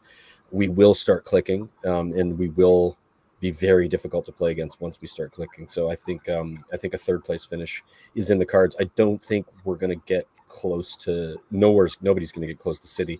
And I don't know who's going to finish second. Maybe we could finish second because Liverpool's fallen off, but I think we have enough to go on a cup run and finish in the top 4. So my answer to that question is I still think we will finish top four. I do think we will still finish top four, but whereas I went into this season and with the start of the window, I said, do you know what? I think we're finishing third without a doubt, and third closer to second as we will be to fourth. I'm not that confident of that Yeah, ending, fair enough, being fair enough. third closer I to think the second. World Cup is going to have a massive effect on any of that. So I think I'll probably have my opinion will change when we come back in January. Exactly, and it could change over the coming weeks. Now, I am a very big believer in that 8 points advantage that we had last season, but we all know this is the Premier League, and we could drop points against teams we lost against. They're not. Yeah, I Third, mean, third, Teo makes a sorry to interrupt, but Teo makes a great point here. Are we going to beat Man City twice? Probably not, Teo. So yeah, good shout, and I agree. I mean, of course, it's easy to say this about the difference between last season and this season. It is a different season, of course, Yep. it's going to be different. But I recognize that there's some of these games that we're not, but some of the games we will, and I think it'll even it out. I do think that 8 points is still quite a big difference between what we did last season. Oh, it is. Listen, if you had said to me at the start of the season to take these amount of points from those games that we did, I'm 8 from 12, I'd bite your hand off. Yeah, bite your hand off, but then obviously you chuck in the win against Forest, who didn't play. I do think we'll get top four, but I don't think as comfortably as I was imagining. Like I said, third closest to second. Where we finish is going to be third or fourth. I don't see second. People say, "Oh, Liverpool started slow. We can go for second." Who finishes second in this league then? If Liverpool, because I don't think it's Liverpool the way they're playing. I mean, maybe they come good, but I think the top four is the top four from last season, and at the moment, I would say the same order. Really? At the moment, do you think Chelsea's going to get it? I just think they may do. But then again, this could change. I think Again, Tuchel will be sacked. Tuchel will be sacked before the World Cup. That's my again. Well, we shall have to wait. We shall have to wait and see. It's just a fun thought, Brian. It's a fun thought. So we'll go on to the next one, which is from Jeep. Has anyone on We Are Tottenham TV ever? Yes. You know what? I think people have. Only against City, I think, is the only time I ever see people have. Obviously, you got people on there that will listen. We're all Spurs fans. I don't think this is a Weird Tottenham TV thing. I think this is just a Spurs fan thing. I think this is a fan thing. I think if you're a fan of your football club, you rarely pick them to lose. I mean, unless you have to be absolutely realistic in a scenario like when you're coming against Holland and a City team that are firing on all cylinders. Like, I don't think I'll predict a win against them. I don't think I'll even predict a draw against them when we play them next weekend. So it's a rare occurrence, but it is an occurrence that there are moments when it will happen. Exactly. I mean, I haven't predicted a loss, but again, this is always going to happen. And it's not just Tottenham fans. It's any fans. channel. It's football fans. Yeah, I mean, even when you're a team like Bournemouth or whatever, they're not going to go, "Oh, we're going to lose 9-0," or even when they go to Anfield, they probably would have said, "Oh, we'll get a draw." We'll get a draw or whatever, because you just can't say that your team is going to lose. So I believe we only have one more question before we start bringing the guests on. And this one is from Rex Aha, who says, "Can you put your finger on why the team as a whole haven't clicked yet?" Go on, I mean, I think I alluded to this earlier in the question to you when it comes to the way we're playing, the system that we're playing. I do think it's changed. I think that there's more reliance on wing backs, but the wing backs aren't good enough. I mean, Auclair's, with the exception of Perisic, we're missing that right side outlet with not having a player in that position who can do the job that Perisic is doing on the left. We need it on the right so that we can play out from both of those sides and create. If we don't have an attacking midfielder and we're playing 4 in the midfield, arguably with 2 and then the wing backs, then we're missing something in the midfield. We need to get it out wide, and we need to be able to push those players forwards and get them behind them and get the ball in. And when you can only do it on one side, and there's like an insistence on that, I feel like, from Conte, and that's to obviously his decision to do that. That's, I think, where the clicking is missing. We're not Kane isn't dropping deep and doing the run like we saw last season over and over again. It's just Sonny doing the run, Kane doing the run. or if we are, they know we're doing it and they know how to defend it really well. So we're missing that that variation in that system. So you switch to 3 in the midfield, or you get a right wing back that can actually play the ball and you get them bombing up and down. So yeah, I think that that's for me where the finger lies on a reliance on wingbacks that aren't quite there yet, especially on the one side, and the lack of using Kane and Son the way we had used them previously when it comes to the way they interact with coming in deep and holding up the ball and then feeding the other player. We're not seeing that as much as we did at the end of last season. So before I give my answer, I just want to say, only a few moments ago, I said, can we get help getting those 23 likes? Well, we've got 33 likes. We are Tottenham TV family. Thank you so much for your support. Really appreciate it. It's such a wonderful family here at We Are Tottenham TV. So thank you for doing that. Yeah, and for me, do you know what? I'm a little bit different. I am a bit surprised about it because I thought, do you know what? When we were all talking, once they get a Conte pre-season behind them, they've got about 6 weeks to understand everything. Relentless, going to be relentless. We're going to be, and I'm hearing a lot of people saying this is the way Conte plays, and it's just factually not right. No. When he was at Chelsea, and he had that 15-game winning run, they scored more goals than any team in the season. That was ridiculous. Once Chelsea got flying, they were scoring goals for fun. They were non-stop. And the only change they made, don't get me wrong, they had 10 players that could play that system. They made Victor Moses a right back or right wing back, and who would have known that would have been the 11th player that just slotted into that formation and understood the job. And they played, I can't actually put my finger on it. I really thought, and especially one thing I will say is, obviously I've been very, very outspoken on the way we started first halves has been not good. Not good. And people said, and I've heard, it's all part of Conte's system. It's part of the trap. It's not. And you look at it, when we were at the Scotland Yard for the Southampton game, that first half performance was outstanding. We went 1-0 down, 2-1 up. That was 90 minutes where we played really, really well and looked defensively. And I don't know if it's other teams saying, right, this is how Conte plays. We're going to stop this. But I expected to see us being very, very attacking. Very, or not very attacking, but more attacking. I think we will. I think this slight system tweak that he has done, and this goes back to what I was saying, will come good. They'll get it at some point, and it'll start to get fluid. Of course, I do think that will require a change in the right wing back. I'd rather see at least Doherty come in and do the job that he knows how to do and get forward and create, because love him or hate him, he did that at the end of the last season before he got injured, and we're missing that from that side of the pitch. It just you put the ball on that side of the pitch and nothing comes from it. It's other than Kulu who drops deep and gets involved when we go on a break. But we need a wing back that's going to do something there. Otherwise, it's sort of useless. So now before we start bringing the guests, we had a couple of super chats come in, and I believe it's only 2. So I'm just going to quickly check. It is. So let's go through those. Then we'll start bringing people on. The first one is from Michael, who I believe is in Singapore. So big up, Michael. Big up, Late Spurs Show. I could see a Champions League boost in the January transfer window. We need to be realistic about the Premier League, but fight like hell. Completely agree. Agree. Hard to argue with that. I think that's spot on for sure. Well, that's the thing as well. Again, if let's just say we get through to the next round of the Champions League, which, let's face it, we all think we should do, then we will need to spend again. And that's the thing. Then we will see again, because if we're going into the Champions League, get to the group stages, the knockout, we're going to need a better source of players. And we have to fight like hell. So the next one is from someone that I can see in the backstage and love speaking to my man, Brandon. So Spurs fans will always be top of the table, fellas.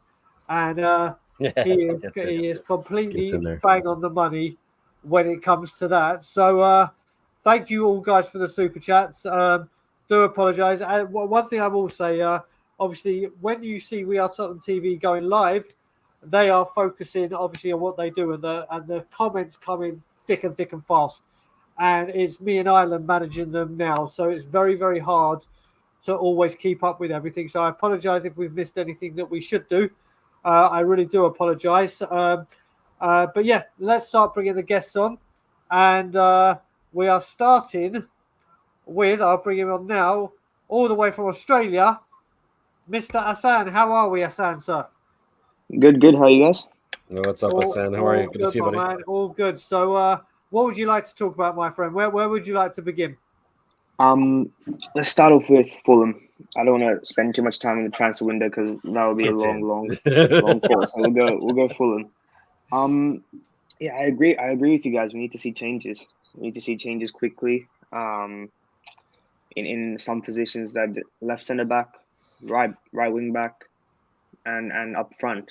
Um, and I want to just caveat to that question that was put up a bit before about why the team hasn't clicked, Oh yeah. right? And I think even last season we were experiencing performances like this. I'll bring up the Newcastle game, right, where we smashed them 5-1. In that first half, it was 1-1. We weren't that amazing, right? And then they came at us in the second half, and our front three were clicking up, and boom, we finished them off. And I think the same sort of issues are happening this season because we're starting the same players from last season, right? So you're going to get the same issues no matter how much Conte works on them. We as a fan base have to understand that they have limits, right? Davinson Sanchez has his limits. Ben Yeah. Davies has his limits, right? Don't get them to play out from the back, please. Exactly, right? And Yeah. and the teams we've struggled against, Southampton, I think, is the only good performance we've had. And even that, the first half, we were a bit iffy, right? And the moment they opened up and there was space, Kulusevski ripped them a new one and 4-1. But, Wolves, they sat back. Chelsea, you know, that's a different thing. But Chelsea just yeah, played us because it was yeah, Chelsea. Chelsea They sat back. showed up for a game. West Ham sat back, right? I'm just getting a And drink. I'll be back in 2 seconds. Sorry, yeah, Hassan. I'll be no back in worries. 2 seconds. Yeah, and Nottingham Forest did the opposite, and they kind of pressed us a little bit, right? Mm-hmm. And our two weaknesses, especially with that back line, is getting pressed, especially with Sanchez, Dyer, and Davies, and then breaking down teams when they sit deep, right? Trust me, when we come up against a team that plays open and there's gaps, we'll be fine. The performances will be okay. But when they press us, like you saw against West Ham, right? The moment they pressed us, the moment they came at us, Sanchez just booted it out. Right? He knows himself that he can't play out the back. Yeah. He just tackles and boots it out.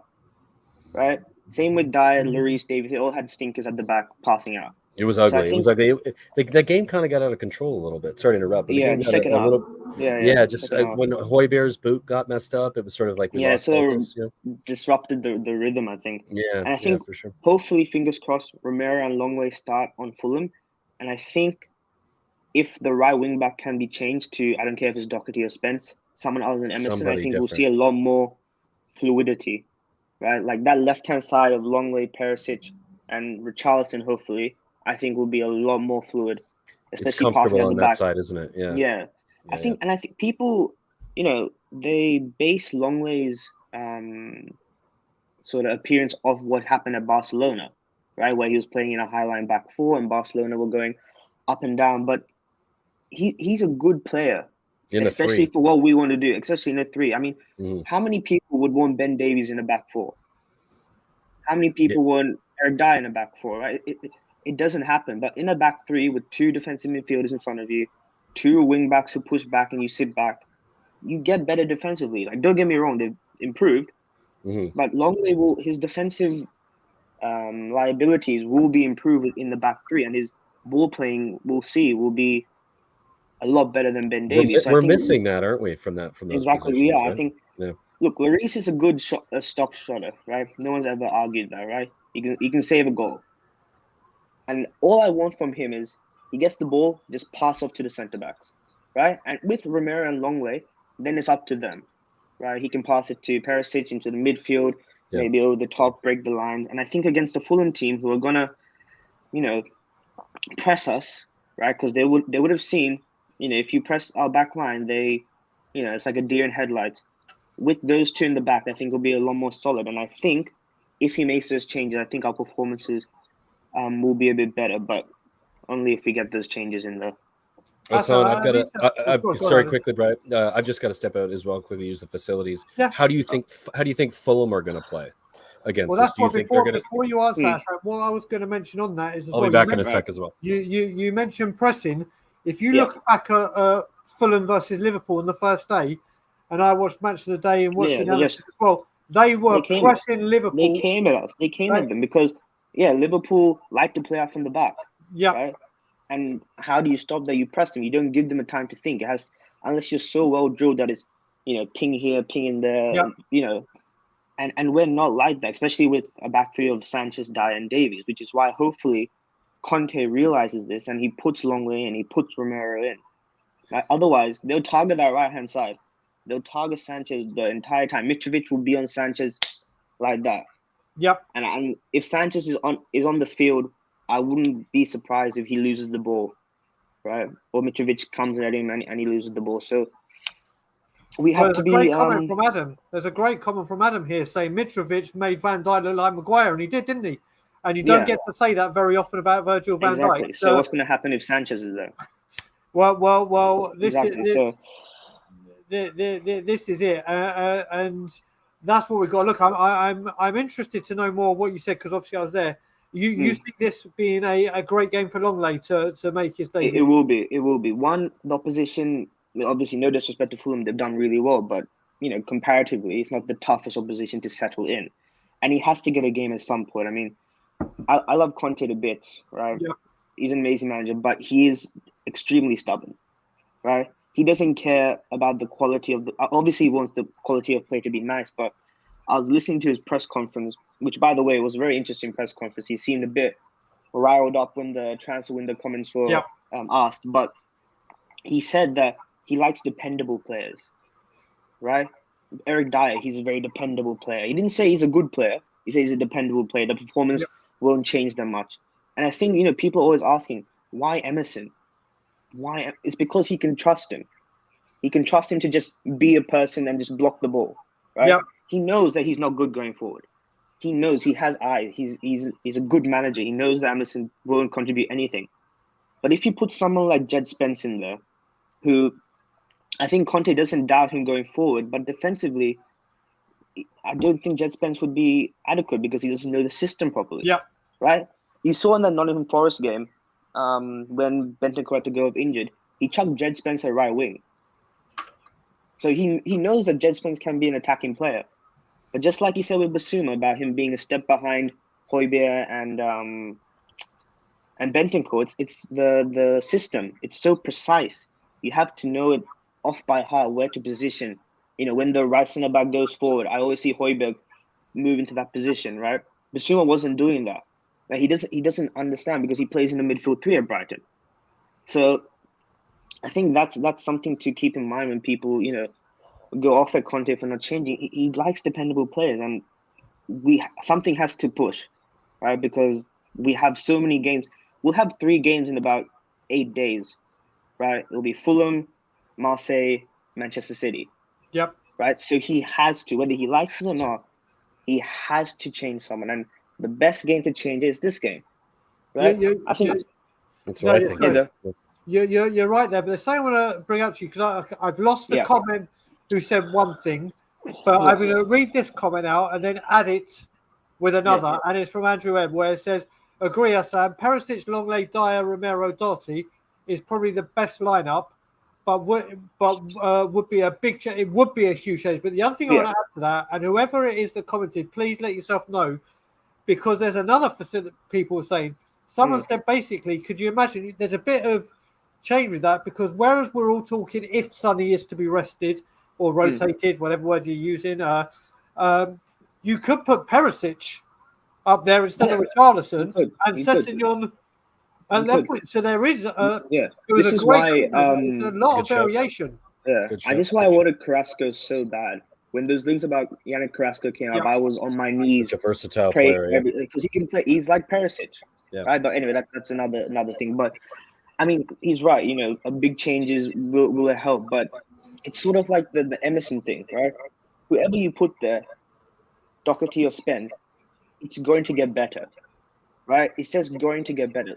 With Basuma, Højbjerg and Bentancur had a good partnership, right? So when you put Bissouma there, it might disrupt her. But when you have Emerson, it doesn't matter who you put there. The player's going to be better. It's same as that back line, right? Davies and Perisic don't have an amazing relationship. They've only played with each other for about 2 games. So putting Longley there isn't going to suddenly disrupt Not going that. to change too much, is it? Yeah.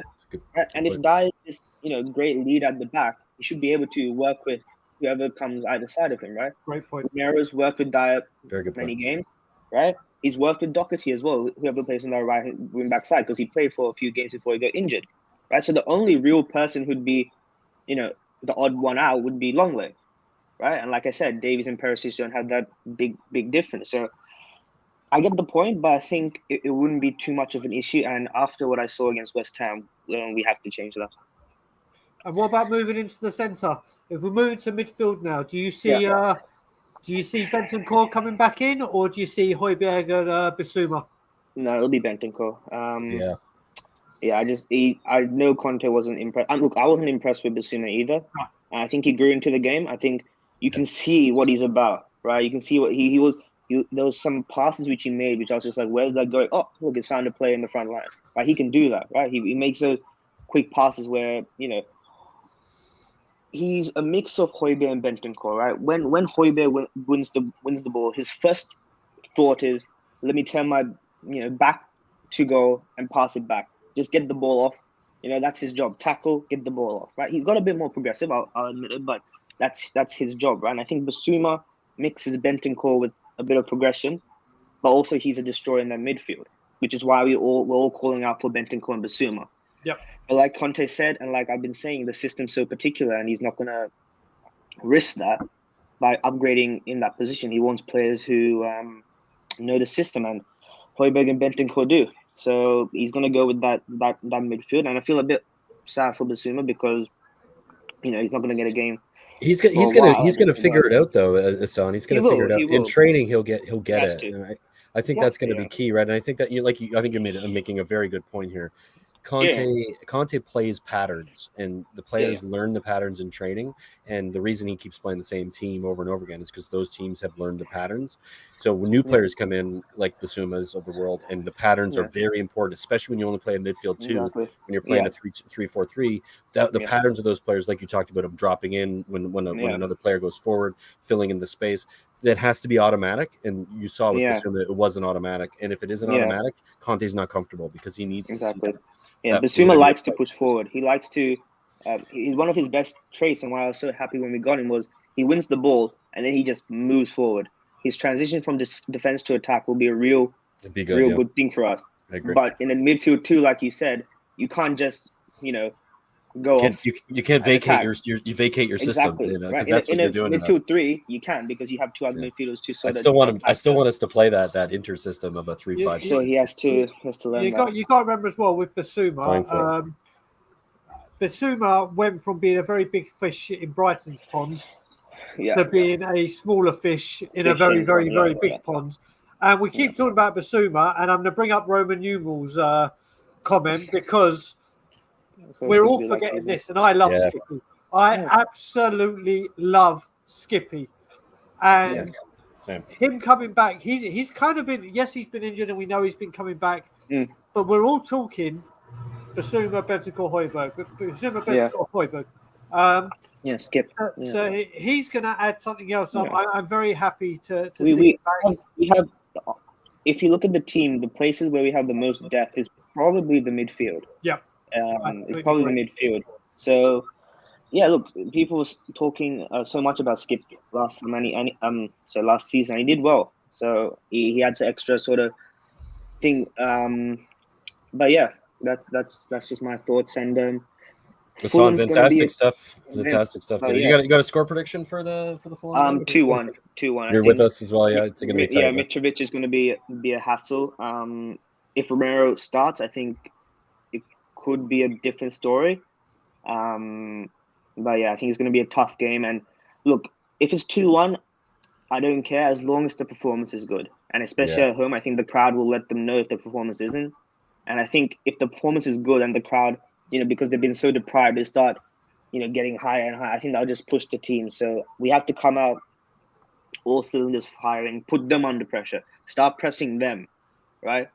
Sit them back, go against the entire tactic. Because if we let them come onto us, something's going to give.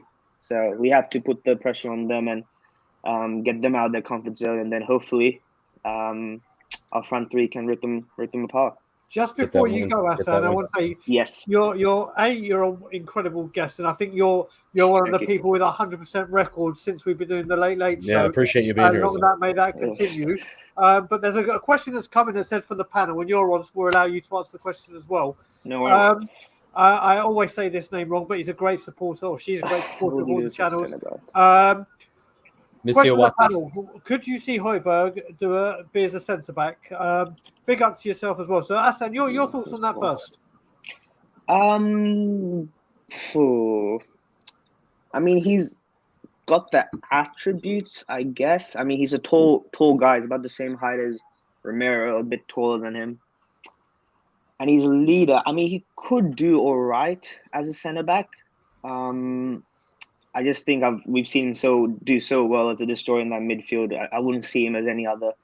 I think he likes to put in the tackle, and I think as a centre back, his type of tackles wouldn't be the smartest. Could get us into some trouble. Exactly. Like it would be like having two Romeros in there, and I have enough of a. I want three Romeros in there, man. Give me three Romeros. Give me 11. But what I will say on that is, I see him. You see a lot of players do this, especially midfielders. As they get to the latter stages of their career, they drop back deeper and maybe take up that position. So right now, could fill in for Dyer, right? I wouldn't do that right now unless it was an emergency purpose where we're short and we had to. But I think later on in his career, he could be a wonderful. He could be. Yeah, and maybe Dyer. Yeah. Cool. Ireland, what's your thoughts? Yeah, no, I mean, I feel the same way. I think later in his career, I think he has the attributes as well. A good backup for Eric Dyer. Why not? Right now we don't have one, so and we've got a pretty solid midfield in there with four players who are going to want time. So if we need a good rotation, maybe it's a thought. But again, I think it's a patterns thing. When we're talking about Conte playing the way he likes to play, he likes repetition of the same movements, and to chuck somebody into a position that they don't know those movements in and expect him to perform is asking a lot. I think Conte sees a little bit of himself in Højbjerg. There's warrior kind of attitude. Absolutely, and that's why he's drawn to him so much. I think that's why a lot of managers are drawn to him. They like that sort of never die attitude. That's what you want. So for sure. Thank you for having me. Cheers, Hassan. It's been a pleasure, buddy. Yeah, Hassan, I have to say I loved wherever you are. It looks like you're in like a 5-star hotel, just chilling, ready to go and enjoy the Australian summer. Mate, it's raining right now, so I don't know so much about that, but it's coming. Well, your summertime's about to start, very sort of spring summer, isn't it? Yeah, the weather's about to get good. But Hassan, as always, superb guest. And thanks, buddy, for being here. Fantastic stuff. Take care, buddy. We'll see you next Friday. See you next week. We'll do. See you later, buddy. See ya. Top guest he is. Fantastic, Hassan. Love him. Top guest he is. And I have to say, now he's got a new name, but he's still getting the same intro. He knows these seconds. It's me, and apparently it's bad news. KP. Hello. What's up, buddy? Not a lot, mate. Just been chilling. So why the bad news, KPV? You know, it's in the words of a former WWE superstar, Wade Barrett. There we go. So, Carl, what do you want to talk about, brother? I'm not going to talk about the thing that was yesterday, mate. The deadline's closed, so I'm not getting too much of that, as Hassan said. So there's no point in talking about that because, forget about that. Wait until January because, wait till January. We got what we got, right?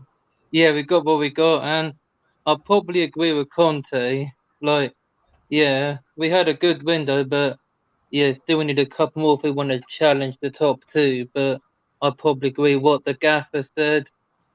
He's right, he's never wrong. And he's never wrong. So Carl, what's your thoughts for tomorrow?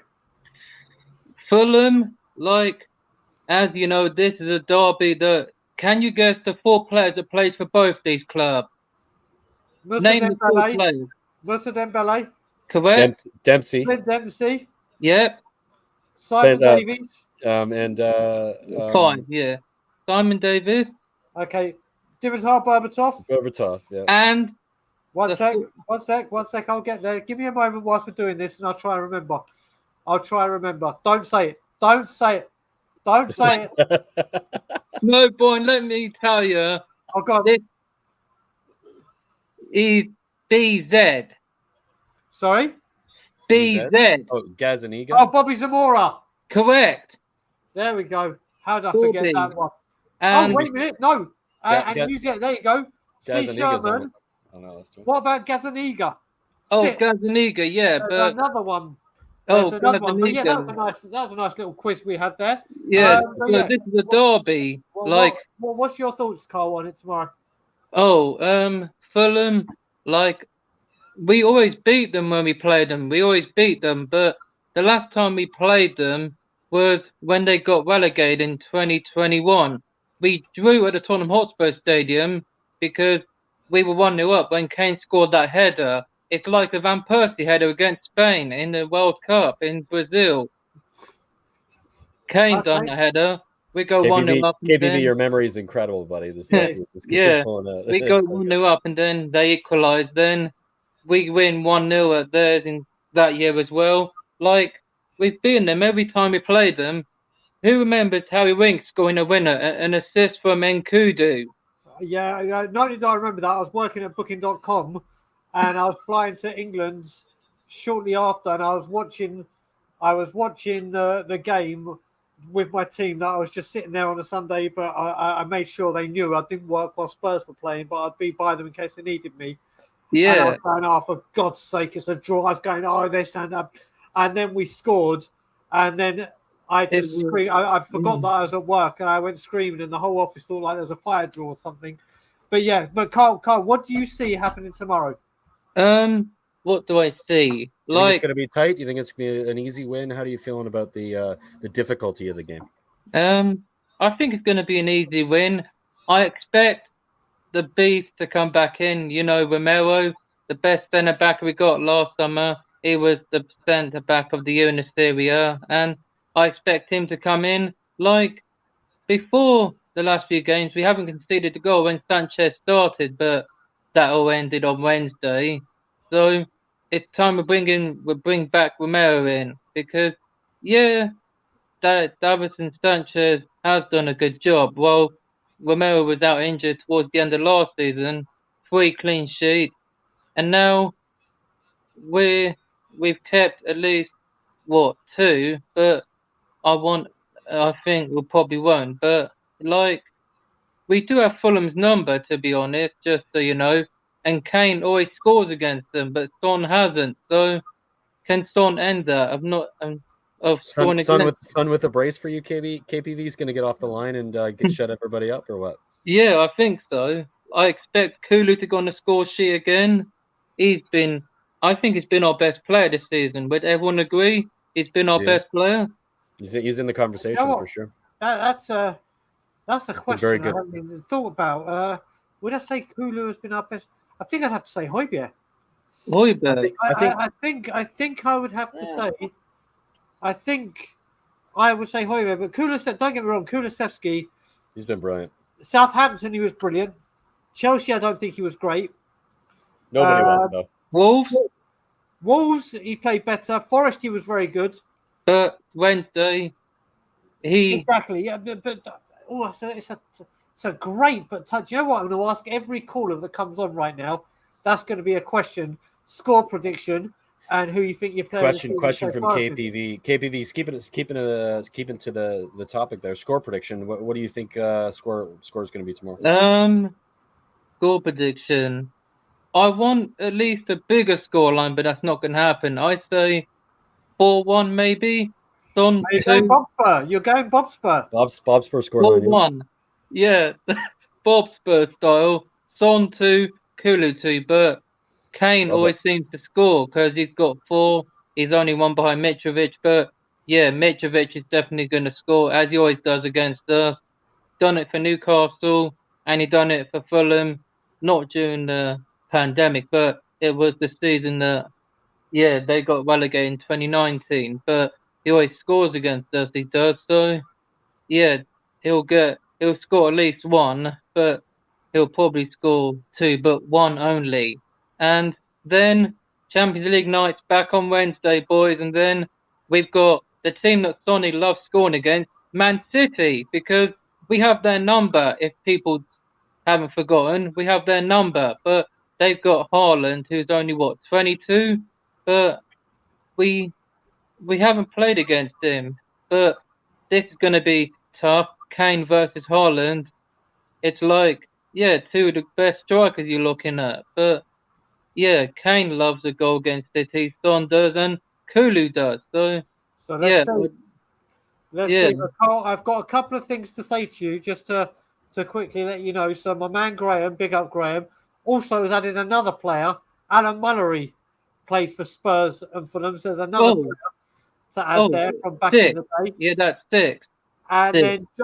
then I think maybe a friend of yours, John Carter.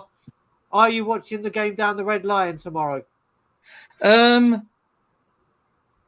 Oh, Red Lion. Unfortunately I can't because I've got a friend's birthday party to attend to. Well, But you enjoy that, brother. yeah, and I'll be watching WWE Clash at the Castle at 6 p.m. in the evening. But I'll be watching the game. I can watch. Yeah, I'll be watching it. Like, who's doing the watch along? Ben and Simeon are in the studio tomorrow. Yeah. Oh, the so boys. So Our brothers. they will be there, Ben. brother. Ben and Tim. My boy, yeah, the boys who I was fortunate enough to meet last year. I was fortunate enough to meet them at the Brentford game. They are wonderful, Good stuff, wonderful KPV. people. And Yeah. Carl, I'll be seeing you in January when I'm home. We'll make sure it happens this time. Yeah, I'll see you then, boys. And All as right. always, back Conte. Back Conte. There Cheers, we go, KPV. Carl. Thanks for being here, brother. Appreciate Carl, it. I will see you soon, brother. Yeah, Cheers. see you soon, lad. Have a good Big one, Carl. up. Cheers. Big Later. up, Carl. Big up, Carl. Big Listen, up. it's 3 p.m. back home. Soon to be 3 p.m. a.m. And the next person in the queue, he popped off, but he's back here, so he is coming on next. And hold on to your. It's gonna be. Here we go. It's Alex. Hey, he my stayed with boy. us this time. How are we doing, Alex, brother? You good? No, well, I'm not being rude, but I'm going to get straight into it because I've got a few things on my mind that needs to be said. I love it when he says Right this. now. The first thing I need to say is, and I'm fed up with Tottenham fans making excuses saying it's the board's fault.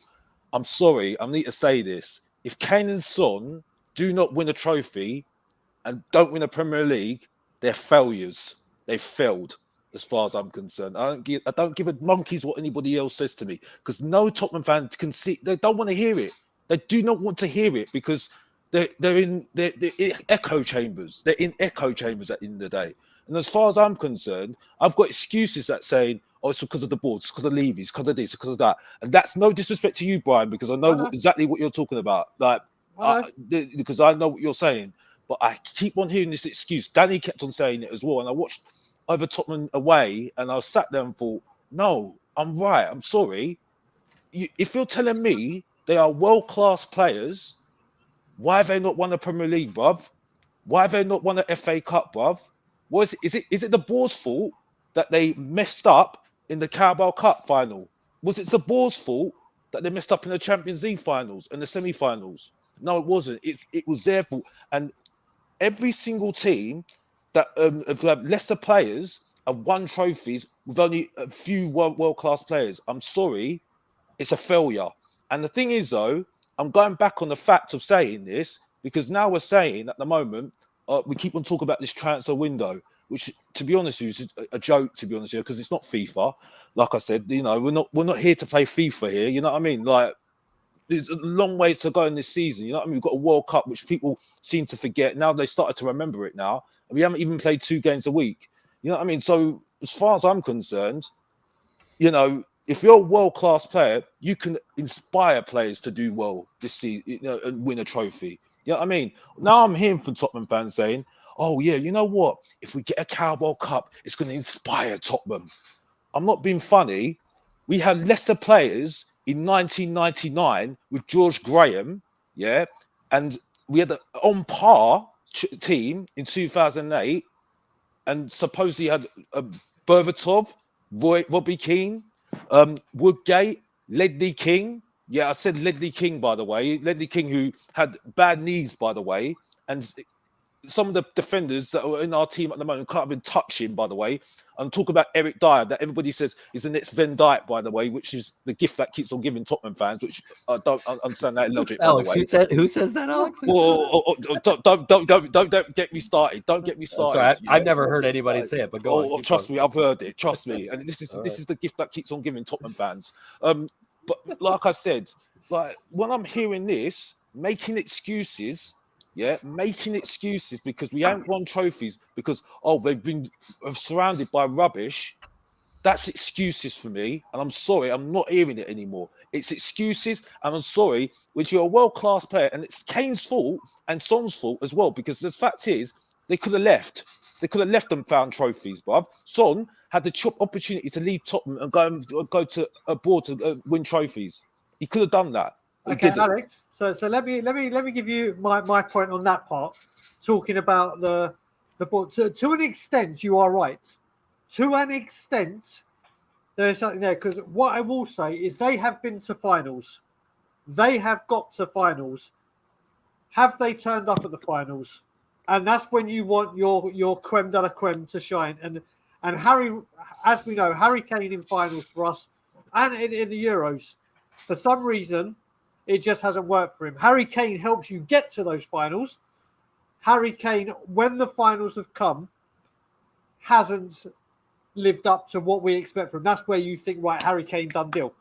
So to an extent, you're right on there. But what I will say to you in regards to that, I'm not blaming the board in its entirety for this. What I will say is once those players cross that white line, and play those 90 minutes, the outcome and the result has absolutely nothing to do with Daniel Levy.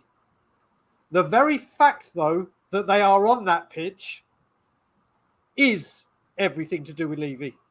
So I know what you're saying, that in the final, I look at it, on the finals, they haven't turned up. But also, and mainly, they haven't had the players around them. Now, it could have been we've had a few injuries. It could have been, but a lot of it is because the players around them aren't at the quality. They've got to. This is the problem I've had, Alex, and I've said it before. One player doesn't win a trophy. Yeah, we've got to the finals, which we've done not quite regularly, but recently we've been doing it.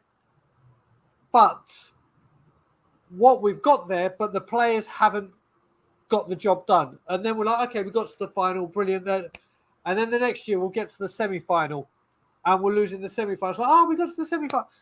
We get there, but when push comes to shove, the players aren't there. So I do understand where you're coming from, but the board has to take some responsibility. Not all of it, because they got to the final. That's the time they should perform.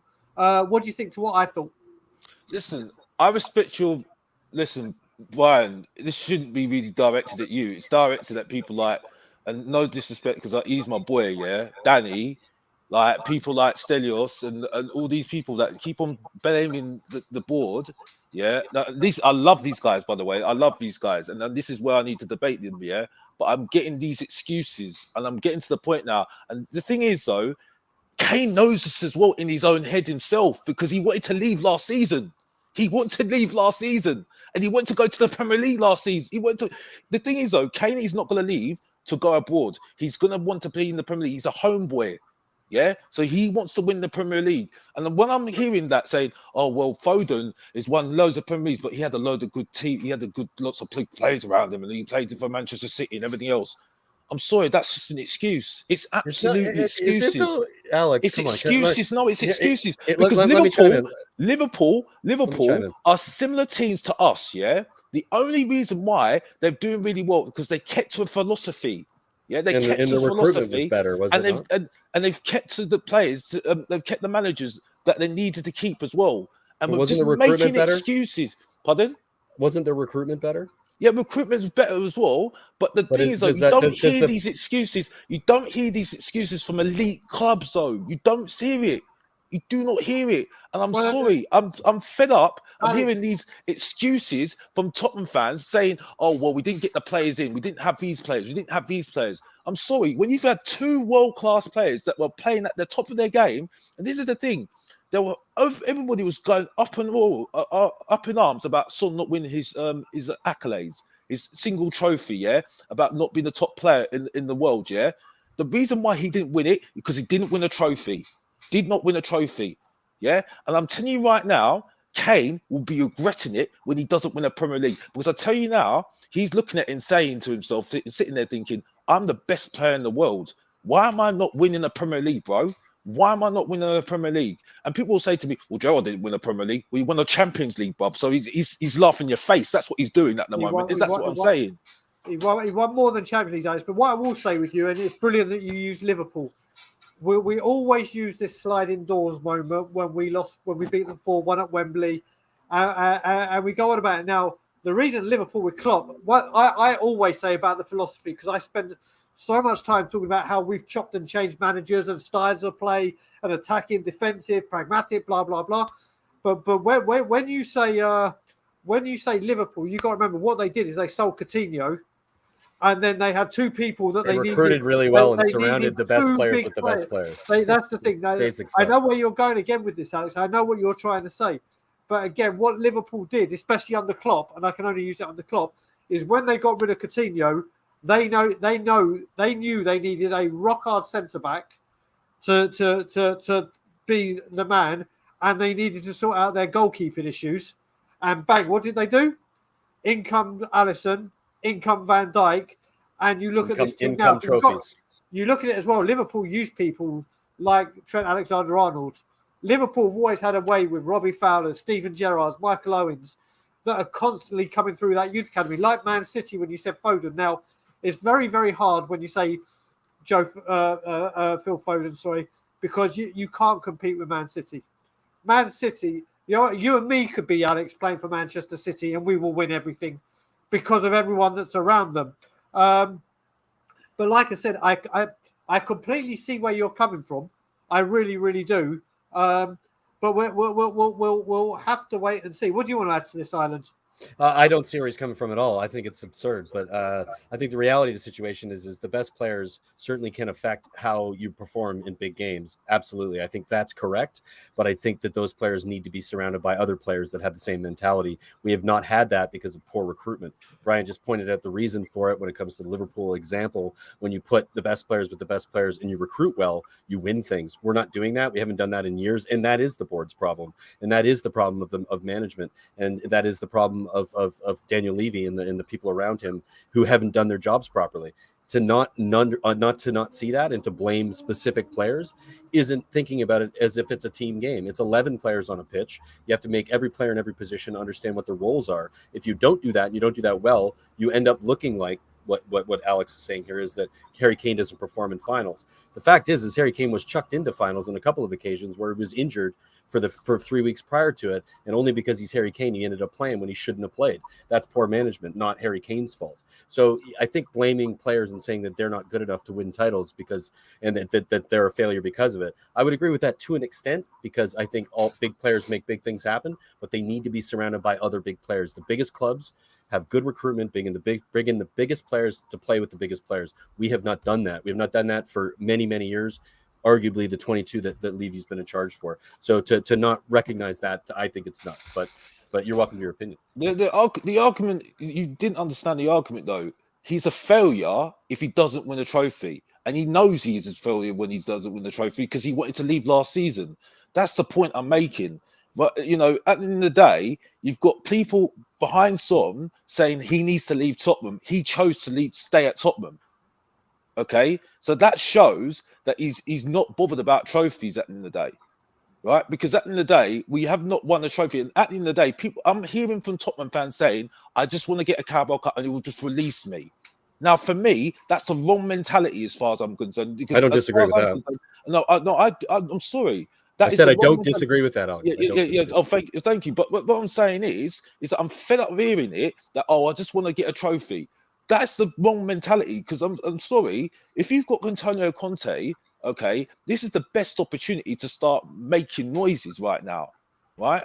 And I'm not hearing the real mentality at the moment. All I'm hearing is saying, you ain't got no ambition. You're not doing this. You're not doing that. Well, firstly, I pay my money every single week. So that's my ambition. So that's the first thing. Secondly, I mean, if you've got Antonio Conte in the building, you want to win the Premier League. That's what you want to win because that's the best thing that you're going to get with Antonio Conte. It's embarrassing. We have Jose Mourinho and Antonio Conte, and all we're thinking about is a Carabao Cup.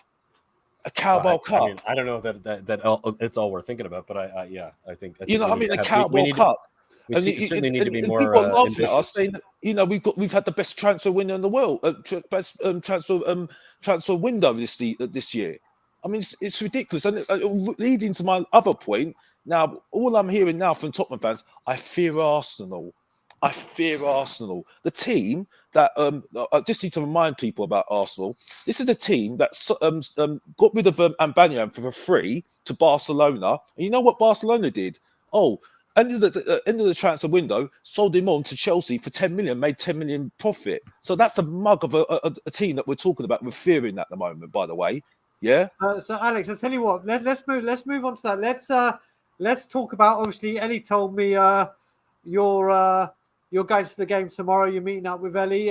What's your thoughts for tomorrow?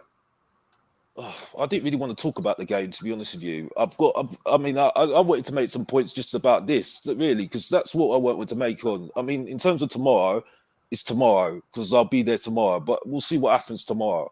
But like, what I'm saying is that I just think we're at the wrong mentality at the moment. We're thinking too much about, you know, whether Conte stays, and that just shows you why I don't believe in strategy, by the way. Because now all of a sudden everybody now starts to agree, started saying that we've got an overrated window all of a sudden. When I was saying this at the beginning of the transfer window as well, saying that it's not all great at the moment. We're just getting all too excited, and we need to see what happens, you know, towards the end of second part of the season.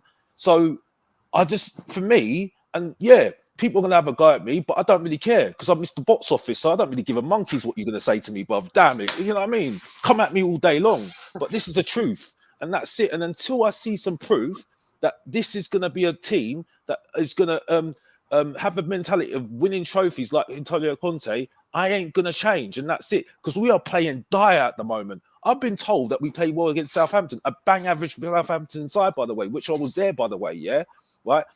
If we start winning, if we're just winning, if we're going to play like this and we're winning, fair enough. I'll give him his due at the end of the day. But if you're going to play like this and you're going to lose and don't win a trophy and don't get top four, I'm sorry.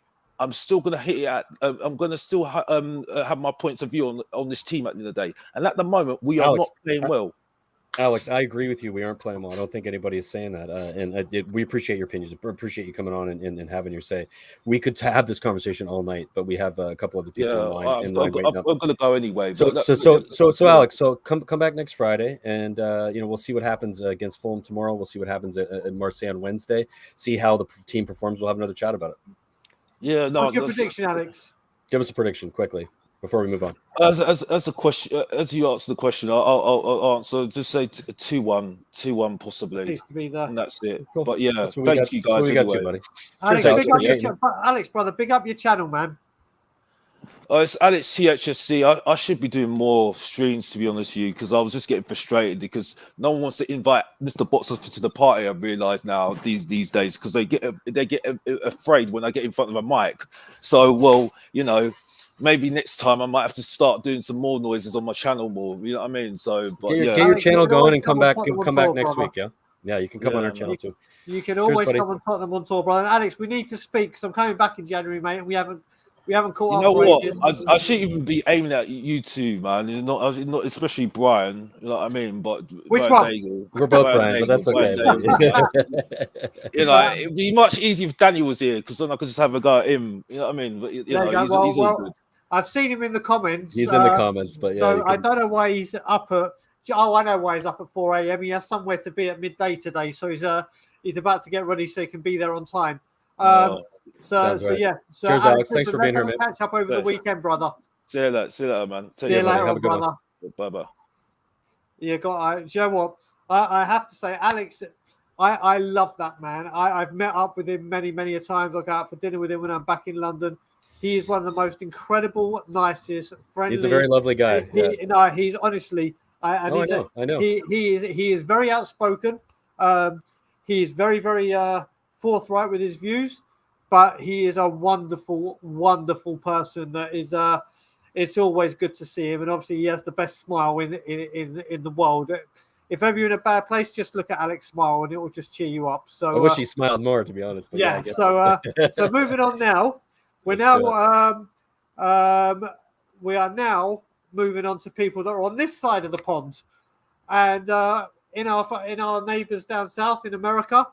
And first of all, we are bringing on Mr. Brandon Troller. How are we doing, Brandon? What's up, Brandon? How are you, buddy? I'm just peachy.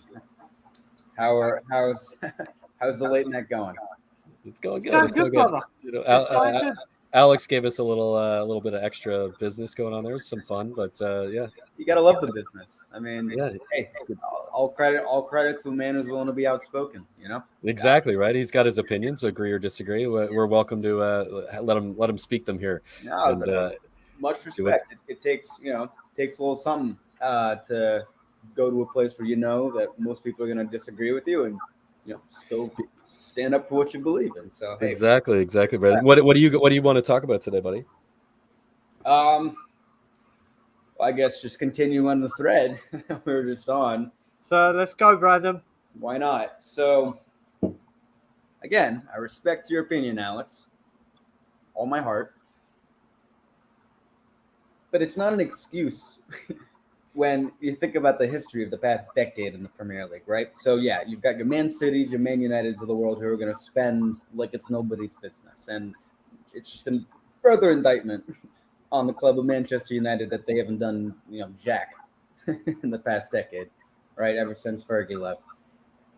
Arsenal could be thrown into there too. A little less than them, but if you look at the net spend, it's astronomical compared to ours, right? We're 15th in the past 5 years.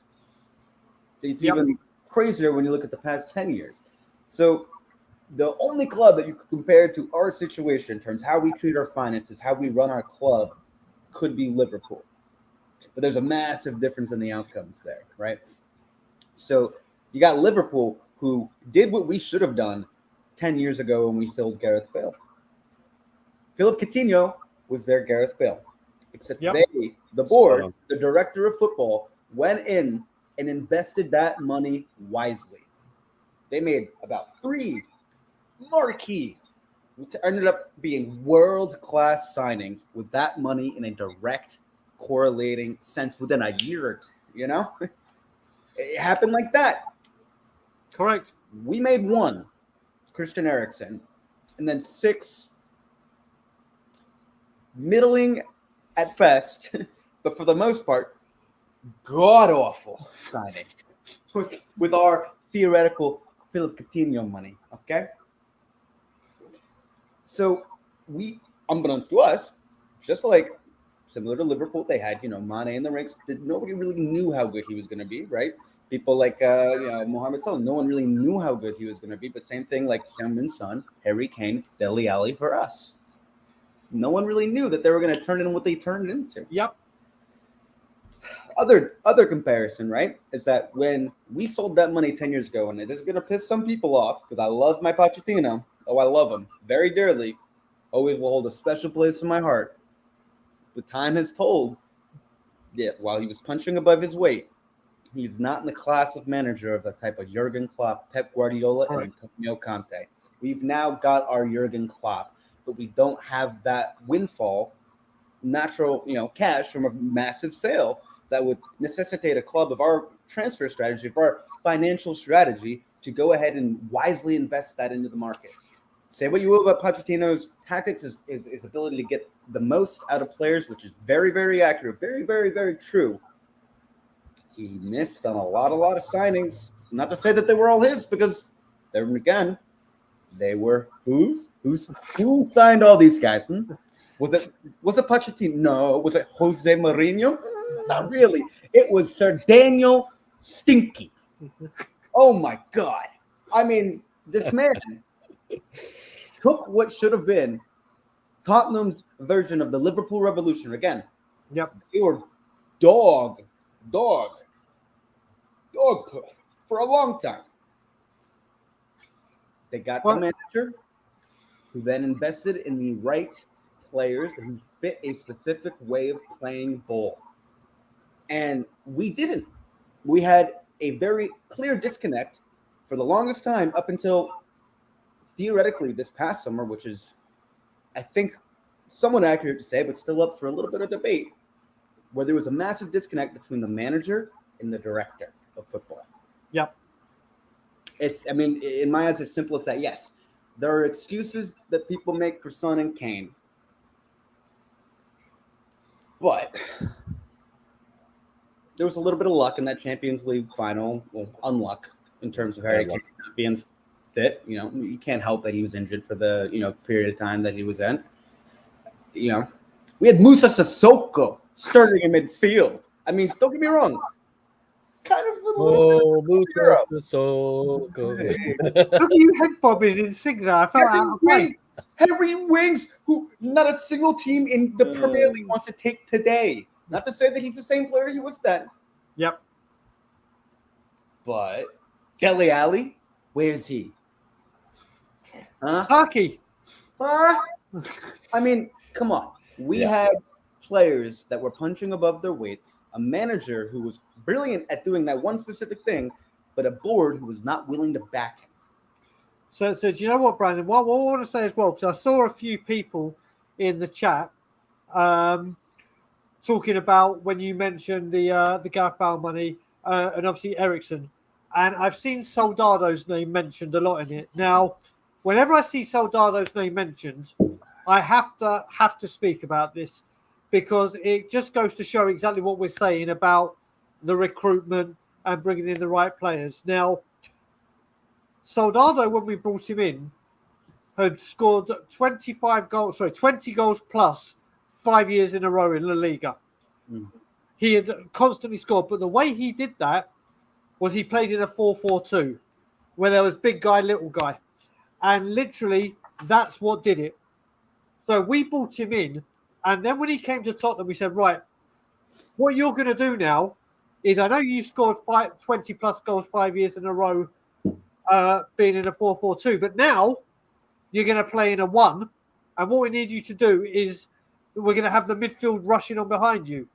So rather than going and buying a striker that fits that profile, we bought a striker that scored a lot of goals in a completely different system, completely different league as well. That's exactly with what you're saying, along with the with the issues. We have brought in players that were good in one system, but said, okay, you're going to go in. It's bad recruitment. It's again bad this recruitment. is what it came to. So when people mention Soldado, yes, it did not work at Tottenham, but I guarantee if we had played a 4-4-2 like we did with a Crouch and Defoe and had another guy for him to play off, he would have been sensational. But the only thing that comes from that is obviously we wouldn't have had the birth of Harry Kane, and then obviously we're not going to change that. But you're completely right with everything you're saying. I don't know what you got to say to it. Yeah, I mean, I agree with what Brandon's saying. I think it's we've sort of made our point when it comes to what it requires to get for a team to put themselves in a position where they're going to be successful, when you can spend the money correctly on the right players in the right system with the right manager, which we are basically in that scenario right now, minus the money, even though we have the money. That's sort of where we are. It's kind of like, let's go for it. Let's push, let's find a way to do it. Let's spend that bit of money and put ourselves in a position where we can compete. It's 2 or 3 more players. Hopefully we get it in January. Hopefully if it's not then, it's next summer. I'm not deluded enough to think that it will be necessarily, because I recognize that from what we've seen from this regime that it's less likely to happen than probably any other big club that exists with the ownership that we have. But I'm hopeful because I'm a Spurs fan and I want us to do well. But do I think it's going to happen? I'm not convinced. I wish I was, but I'm not convinced, and I hope that's the case. And I hope I'm wrong, but it's hard to see that I'm going to be. It's the hope that kills you, but I'd rather die than not have it. Right. Well, that's exactly it. I'm a Spurs fan. I've been doing this for nearly 30 years now, and it's been the same since I started. So it's still here. That doesn't change. Brandon, Still moving here. on to It's the biggest catch-22 in sporting history. I love it though. I love it. Yeah. so you're getting a lot of love in the comments, I must say. By the way, Yeah, people loving you, and the hair in your particular. hair is epic. Listen, Brandon is very, very special. I love this man. Whenever I see that he's coming on, or ever see him come on, I'm like, I'm not missing this. So to be on camera with him is always a pleasure. And James Joris, who is also such a top supporter. I got to step out for a sec, guys. Who has just said your hair is epic. Your hair is epic. So moving on to Fulham. Fulham, right. What's your thoughts with Fulham? What's your thoughts about the selection, and also what do you think we've got to be apart from Mitrovic? Obviously, how are we gonna deal with him? So I guess in the build-up to the Fulham game, the first thing I want to talk about is Antonio Conte's comments. Which again, I'm going to defend Antonio Conte because he is the only person of any sort of authority within our club who I genuinely trust. Tadic is almost there, but not quite. But here's the thing that I think that, traditional football, European football, is better than American football in almost every way. But here's one thing. You will never see an American football team. This might be delusional, but you're not going to see the Jets, who I think most people will know are just historically bad, come out and say, oh, we don't want to win the Super Bowl. We can't win the Super Bowl. No coach is ever going to do that, ever. And Mourinho did this back when we were top of the league, a couple years back. And Conte basically came out and said that it's impossible. I understand there's a different mentality, right, that goes on. Yep. But I just, as a fan, I don't like that. And it puts a sour taste in my mouth when I come into this Fulham match, right? Yep. Tomorrow morning. I'm still going to watch. I'm still going to support them. I'm still going to believe in my head that there's a sliver of a chance, right? But when you look back to Claudio Ranieri, when they were on that run, was he out here giving press conferences on a consistent basis saying that, oh, we can't do this? I mean, why not? We have two of the best players in the world. We have a top 10 goalkeeper in the world. We've got a top 10, maybe top 5 center back in the world. Sure, there's question marks all over the other, areas of the pitch, but we got the best left wing back in the Premier League. Maybe not less left back, but less. I mean, come on. We've got some players. We've got Højbjerg, top 10 central midfielder in Premier League at least. We've got some pieces there. I want to believe in a miracle. You know what I mean? I want to believe in my heart that even though Man City looks like an absolute monster right now, that we can go into the Fulham match not speaking negatively about the rest of the season, really. I understand there's frustration with the transfer window, but again, the Fulham match, I think we should handily win. I say 3-0, maybe 4-1. I want to see, and no one's going to agree with me here, but I really want to see Pape Matar Sarr at some point. I mean, not to say that he should start, but especially if this Højbjerg injury is a real thing. If Bentancur is not going to, really be able to go out there, maybe Ali Skip would. I want to see at least Ali Skip. I want to see Pape Matar Sarr as well, maybe, because who knows? Who knows? This guy could be a gem. He won AFCON Young Player of the Year. I understand he's probably not ready, but I want to see what he does on a Premier League pitch. I would love nothing more than a nice, easy 3-0 Spurs dub where we see Pape Matar Sarr waltz onto the pitch and maybe get 20, 25 minutes toward the end of the match. I would love to see Richarlison start too. Again, I would love to see that 4-in-the-back system that he's been experimenting with. Again, I think if you're going to do that, you do it against a team that is not top 6 caliber. Yep. Maybe halftime we come out, go to that. Whether it's bringing Son on or bringing Richarlison on or bringing Kulusevski on. I think these are all things that would be exciting, very excited beyond whatever scoreline is happening. They would genuinely be very, very enthralling as a Spurs fan, because I think they're genuinely, even though the transfer window has been not what everyone wanted, there's so much potential in so many of these players. There is. I genuinely believe that outside of Man City, we have the best chance to finish top 2 in the Premier League this year. And call me wild for thinking this, but I genuinely believe that second is a realistic goal. And at least trying to push, at least giving a little more of that hope, even if it's false hope, even if we fall short. I want to see us fight every day. And you know what? We're undefeated. We're undefeated in the Premier League. How did we get so positive? I left, and now all of a sudden it's like, well, We started talking about the Fulham. We started talking about the Fulham game. This is the thing. We are undefeated. We are undefeated. We have a very big week ahead of us. Obviously, it's been. We're going to learn a lot. We're going to learn a lot this week about our squad. Exactly. It's been one game a week. Obviously, we had the 2 games last week. We're going into this. We're going into this, and then literally, we're like Brian Ireland just said, we are going to learn a lot. This is going to be a lot about rotation and who is right and who is wrong. So, looking at the West Ham team, Brandon, and that starting 11, going into this game, and I mean this game specifically, where would you make changes to that starting 11 if you were in charge right now, or where do you hope to see it? I mean, that starting 11 was infuriating. It was. I mean, we saw barely a single change out of the one that was necessitated by an injury. I mean, I wanted to see 1 or 2 more. I mean, you've got this rotation that we need to start implementing. He said he was going to do it too, Brandon. Sorry to interrupt, but he said he was going to do it, so I was kind of like expecting it, right? Like, yeah. It's again, it's hope that kills you. I mean, it's you saw our players, walking out there. I mean, halftime we looked lethargic in the second half. The first half, we genuinely looked like we probably deserved to be on top. We did. Probably should have been 2-0. That it's ridiculous that wasn't given. Yeah, but, for sure. That's beside the point, because we came out second half and we made one change second half with the team that just played like 2-3 days ago. Yeah, and the change didn't come until the 75th minute. It wasn't like it wasn't on the front foot saying, all right, 60 minutes, we need something different. Let's go. And we just kind of sat in. And I understand people's criticisms of Emerson, but this man has played nearly every minute this season. He's not used to doing that. We've got 3 of them over there that you could play. That could all play. Jed Spence, give him a go. Got some depth. Or Doherty, who, I mean, he's probably not up to full fitness quite yet. That is serious. He knows the system, though. He knows the system. I mean,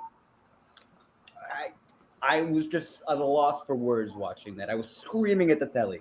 Couldn't even bring myself to go on because I didn't want to slander our Lord and Savior, Antonio Conte, but it didn't make any sense.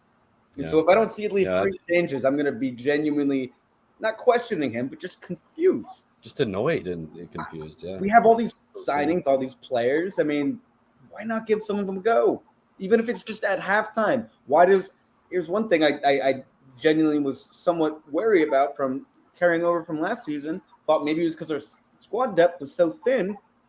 Last season, he barely made any subs. Yep. This season, he's barely made any subs. And again, like y'all were saying earlier, maybe it's because they need to get used to the rigidity of his system. The system, right? yeah. I get that, but we're now going to be six matches in.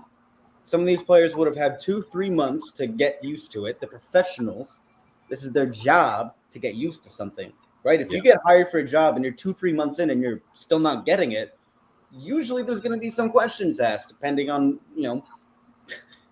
if you're going and working 10,000 leagues below the sea level on oil rigs, maybe, you could get a little more leeway, because if you make a mistake, it's genuinely that serious. But it's a football match. Let someone like Jed Spence go out there and against the Fulham make a mistake. Let him do it. Let it happen. Why not? Why not? Especially if we're up 3-0 or whatever, something like that. Yeah, take a risk, right? Take a risk. Yeah, Pape Mate Sarr. Let him go out there, make a mistake. Let him learn, so that a year's time from now he could come on and potentially be a starter. He could be an upcoming talent. He is an upcoming talent, but he could be a contributor. The only way to learn is through experience, and if we're not going to loan Pape Mate Sarr out or Brian Hill out,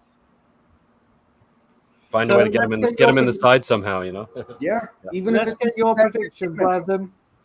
Sorry? Let's get Prediction. your prediction, brother. I'm going 3-1 Spurs. And this is hopeful 3-1. because it's 3-0 at a certain point. Conte brings on a Spence or a Sarr, and they make a mistake. And we're okay with it. Because we're up There 3-0 at the time, right? Brandon, it's always Love it, Brandon. an absolute pleasure. And we'll speak to you next week. Cheers, Brandon. Thanks for coming on, buddy. Been a pleasure. See you later on, brother.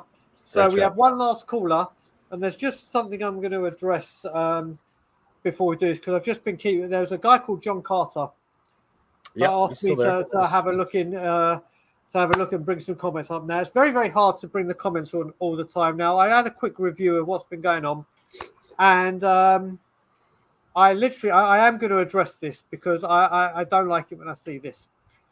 People have the right to come on and have their opinion, whether they're with me, leave you in, or leave you out. Bloody hell, what am I doing?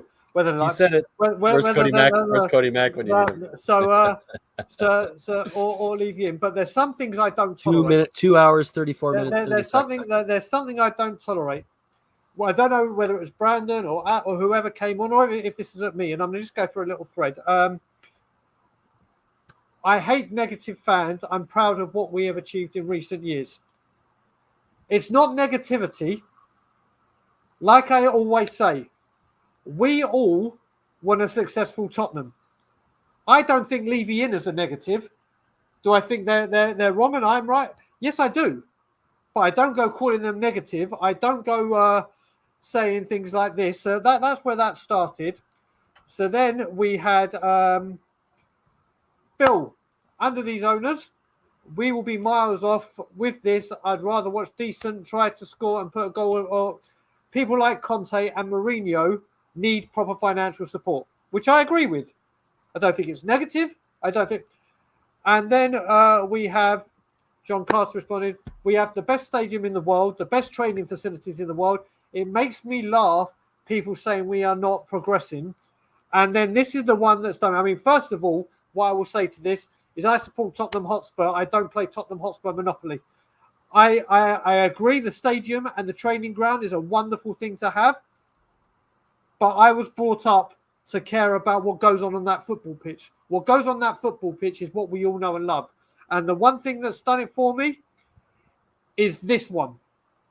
This is unacceptable, whether you're Levy in or Levy out, to call another fan a fake fan because they may not agree with you is one of the things I hate more than anything. Absolutely hate it.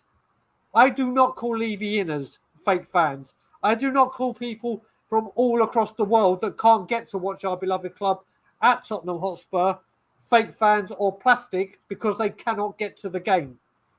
This is the stuff within the fan base that is all wrong. All wrong. So when I see words fake fans and negative, there is not a fake fan or a negative fan among us. We just have different views and different opinions on how our club should be run. So I don't stand for any of that nonsense. I'm sorry that I've just made a thing about it. It's just when I see things like that in the comments, it just has to be, I have to come on and say that. And it's nothing personal against John Carter. I don't know who John Carter is. No, John Carter, mate, don't leave. Don't leave. That's not what I'm getting at. What I'm getting at is, listen, what we've got to do as a fan base is attack the argument, not the person. And that's what I was doing there. I was attacking the argument, not you, John. John, you're welcome to stay. When I see things like that, that's what gets me. We have a fan base that is split at the moment. We come together when it comes to the games, but saying fake and plastic and negative are three words that I just can't stand. I wouldn't use them myself. So I just wanted to say that, John. I don't want you to leave, mate, or anything like that. That's the thing I just wanted to say about that. So it's not me having a go at you, brother. You haven't offended me. It's just where we are at the moment. And before we bring on Ariane, Mr. Brandon Troller has just brought nothing but love for you all. One Spurs, one love. That's Cheers, his thing. Brandon. and it's completely right. Brandon is always great, and it's now to bring on the last Let's bring on caller. Arian. He's been waiting And he's been forever. waiting, and do you know what? He's had to wait a bit, and I made him wait because last week when we were speaking, I said you didn't come on. He was like, "Oh my god, I forgot. Why didn't you remind me?" And I was like, "You have your notifications on." Just get him on there, bro. Well, Come he on. did remember. His notifications are on, and let's bring on Ariane, brother. I didn't remember it. Totally popped up on my feed by complete luck. I'm gonna be honest. I'll be 100% honest. I totally forgot a second time, but I was just meant not to miss this one. My YouTube notifications are very weird. I'll just set up like a phone reminder from now on, because I love getting on here. I love speaking to you, Brian and Brian. So Cheers, Aaron. It's good to Yeah. have you back. Where Yeah, do you want to alright. start, brother? I was going to start on Alex's comments, but I think Brandon handled them quite well. So I think we can kind of leave that rest. I don't think I need to say anything. I think most of our fan base is going to agree that Kane is world class. Foden is not anywhere near his level. I don't care how many trophies Foden has. I don't care if he gets 55 more. Kane will always be better than Phil Foden, right? So I don't think there's anything I need to say about that. So let's just move on to the state of the club right now and the game tomorrow, because I think that's what's relevant. There we go. So where would you like to go? Oh, okay, so we're starting Fulham. Like I asked Brandon, if you're going into this game and you were in charge, what changes would you make to what you saw at West Ham? I actually was thinking about this. I think I know exactly 2 changes I'd make. I would bring Spence in because I really like Spence. I know Conte he clearly isn't a massive fan because he would have played him. He wouldn't have said those things about the club wanting him instead of him in the press conference. But I think I personally, just from what I see in Spence when he was in the Championship and in 5-minute cameo, I know it's nothing, but his pace, I swear I believe this with all of my being. He is the next Kyle Walker. Aaron, Spence is the isn't next. he a good Conte player too? That's what I'm thinking. Like if you look at Hakimi, right? I'm not saying he's Yeah. Hakimi's level. I'm not saying he's No, Hakimi's level. but if it's you his look at- style, right? Yeah. Exactly. Hakimi was never this kind of crosser, kind of like Trent is. Hakimi is physical, pacey, goes to the byline and looks for a Direct. low ball inside. That is Yeah. what Spence does to like a T. That is exactly like he sees a system player. I don't know if it's attitude, I don't know if it's fitness, I don't know what it is, but I think in terms of archetype, we've scouted a pretty good player here. I hope he can bring him to the team, and I really want to see more of him under Conte because I genuinely think he is a very, very, very a good player with a lot of potential. And the second change I'd make, I think this is the one that people are going to be surprised by. I would put Longley where Dyer is. I don't think Dyer has been that good this season past the first game. I have not been impressed since Southampton, and especially against West Ham. I think him and Lloris genuinely cost us a point, or the 2 points. I think they were the 3 of them were pretty shocked. shit, though, weren't they? Yeah, they were like having that back 3 was genuinely not great, but Yeah, I it's think pretty Dyer and poor. Lloris put on a Hall of Shame performance in that second half. Do you know what, Ariane? It's and again, do you know what? I only found this recently. I actually thought Longley was only the left, like Ben Davies. I didn't know he had He can that play up the centre. middle. I didn't realize. I thought like you have those specific players like Ben Davies can only be. Look, I'm talking about Ben Davies too. I'm talking to Mr. Ben Davies himself. But Is that why you want him to go in the middle, not in for Davies? That's I mean no, that's generally not why, but I would like to see Longley even if it is on the left, but I just think Dyer has been Dyer was atrocious against West Ham. Where would you? So that's the thing. Well, I think what it was. Do you think Longley would be actually what in the 3 or the 2 positions which he would play, the left back or left centre back or centre back? Is left centre back his preferred or his better position, but he can do a good job at centre back, or is it the other way around? I think he's maybe I'm misidentifying kind of what Longley is as a player, but I don't think he's quite aggressive enough to be kind of on the winged center backs and contest. Okay. I think he's more passive because what happens is he's playing in a back 4 and his tackles per 90, like just statistically, aren't as high as you kind of expect an aggressive center back to be. They're not super low like kind of like Dyer's and Van Dijk's, but they're still like I think he's more fitted to that central role. Maybe I'm misunderstanding because I think he's very good on the ball, so he could do a great job on the left. But I also think that's why he could do such a good job in the middle. Because Dyer sometimes, even though he's a midfielder, he is shocking sometimes. His long balls against West Ham were horrendous. I don't think he completed a single one like with any like assurance. Like they kind of looked 50-50s every time. They didn't look like none of them were decent passes. So personally, I would love to see Longley try it in that middle because I think Dyer needs to be pushed as well. That's one thing. I think Dyer's getting too comfortable because for the past maybe 30 games, Dyer was quite consistent, quite good. You could always rely on him. He was putting his but like last 5 games, I have not been impressed, man. Southampton was the last time Dyer put in a good shift, and from the few things Alex said that I agreed with, yeah, that Southampton team was bang average. So, like, I'm not gonna really say, oh, what a great performance. I want to see him push. I want to see competition, right? Yeah. So that's those are the 2 changes I make. And then for the front 3, I don't mind keeping Sonny in because I think Sonny is one of those players. Genuinely, I find Sonny is like the most undroppable player in the world because you never know. Form means nothing to this guy because one game he'll switch on and that's it. Once he switches on, it's over. So I genuinely don't believe you cannot drop Son. Will we? Maybe because we're playing so many games, but I just personally I wouldn't do it. Like I don't have the balls to drop City.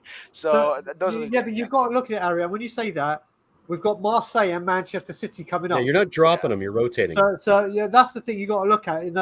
Let's face it, the last season was Conference League, and that was the opportunity to rest as many as possible. Yeah. But obviously, we're in the Different Champions scenario. League now. Right. We're in the FA Cup. All right, the FA Cup's January. We've got the Carabao Cup in November. I still find it weird the Carabao Cup starts after the Champions League. Everything's finished. It blows my mind what this World Cup is doing. That's what we've got to look at. This is a huge. I have to say, you've got a few people talking about Longley. Now, Longley I wanted to see against Forest. I thought that would have been the perfect game to have seen him. I could see it being Fulham at home. Especially with Romero out, we were missing a ball-playing center back that was going to be able to play out from the back, and we didn't have that. Yeah. I understand that. Longley, I'd love to see in the centre. I'd love to actually see in the centre. We'll see a lot with that tomorrow. But going on what you said, as we were saying with Son, like you said, I can see exactly what you're saying that he is the most undroppable player because you look at it and he does give you everything. Even when he's not scoring, he's normally providing or has those moments work like rates there. Yeah, and I believe, like you said, one goal. If that goal got in against West Ham and he had got that, then that would have been the start of something. That would have been the start. But let's say, because there was a great chat going on, let's say Sonny is rested, dropped, rotated, whatever one you want to say. There's a lot of people talking before about obviously it would be Richarlison. But then there was the other, I still can't remember, and they didn't put it in the chat. Someone said, what about putting Perisic up there and having Sessegnon at left wing back? Or would you rather see, I personally would rather see Richie because I think what Perisic does on the left wing back has been incredible. But what would you go for? I mean, like, what would be the point of signing Richarlison then? That'd be what I would say. Like, we spent 60 million exactly for this. The guy can play across the front 3. You can drop one of the players, put him in, and you're gonna say, all right, we did that, but let's put the free signing 33-year-old in the position he doesn't play. What? I don't see the logic in that. So he has played there before, though. In his career, has, but like it wouldn't be out of place completely. It But wouldn't I be out agree of with place, you. but I agree with you, Aaron. I think you're right there. I think you're right there. So. I obviously would put Richarlison just because I think he's even earned that spot. If anything, like if it was a different player than Sonny who was putting in his performance, I would say drop him because Richarlison has been excellent, so he needs to be playing. So I think Richarlison is not only the player we bought for that, he has earned that spot. If it was anyone else in the world playing there, but it's Sonny, so that's why there's always that little dilemma. But yeah, so those are the changes that I would make, and I think. Yeah, I think this team is in a good spot right now. I think people are kind of overreacting because we drew 1-1 at the London Stadium. We drew 1-1 at the London Stadium. We also drew 2-2 at Stamford Bridge. Those are the only games we have not won this season. We haven't been beaten yet. We haven't been beaten yet. Right. So. We have not been beaten yet. Those are 2 games we dropped points. Those are 2 games we historically are horrendous at. We never show up at the London Stadium. We never show up at Stamford Bridge. Also, Aaron, just quickly, we didn't get points from those games last season either. Right. Yep. We didn't get any points from them last season anyway. Yep. So that is already an improvement. People, I'm going to mention Arsenal just quickly here. People are going to say, oh, Arsenal have been so great this season. They have not gotten any points that they didn't get last season. The only points they've gotten that they didn't get last season was against Crystal Palace, and they didn't have a preseason. So, you're not comparing apples to apples here with us. And they were and crap Barcelona, right? against Palace too. They were And they very were different. shit. They should not have got won that game. They really shouldn't have. 100%. So the one game that was any good that still had odds in their favor, they looked horrible. So I'm not worried about them. But we have definitely been getting much better. People are gonna say about style of football, they're gonna say that we haven't looked great. I think all that is crap because all they're looking at is expected goals, which we've been actually dominating on that most of the time. I think the only time we've been down on expected goals is the Chelsea game and maybe the West Ham game. Those are the two games we dropped. And style of play, which I think is complete bonkers because we've scored goals and pretty much we've scored goals in every game. We've not gone goalless a single game, so I don't know what that's about.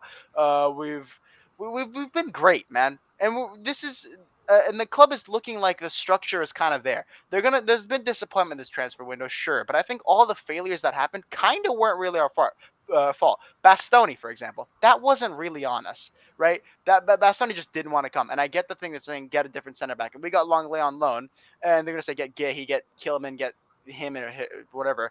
And I think those are their own kind of thing because I think what's happening is there's a bunch of reports that I want to go for Bastoni next season, so it kind of makes more sense not to spend 60 million on someone you didn't want anyway, right?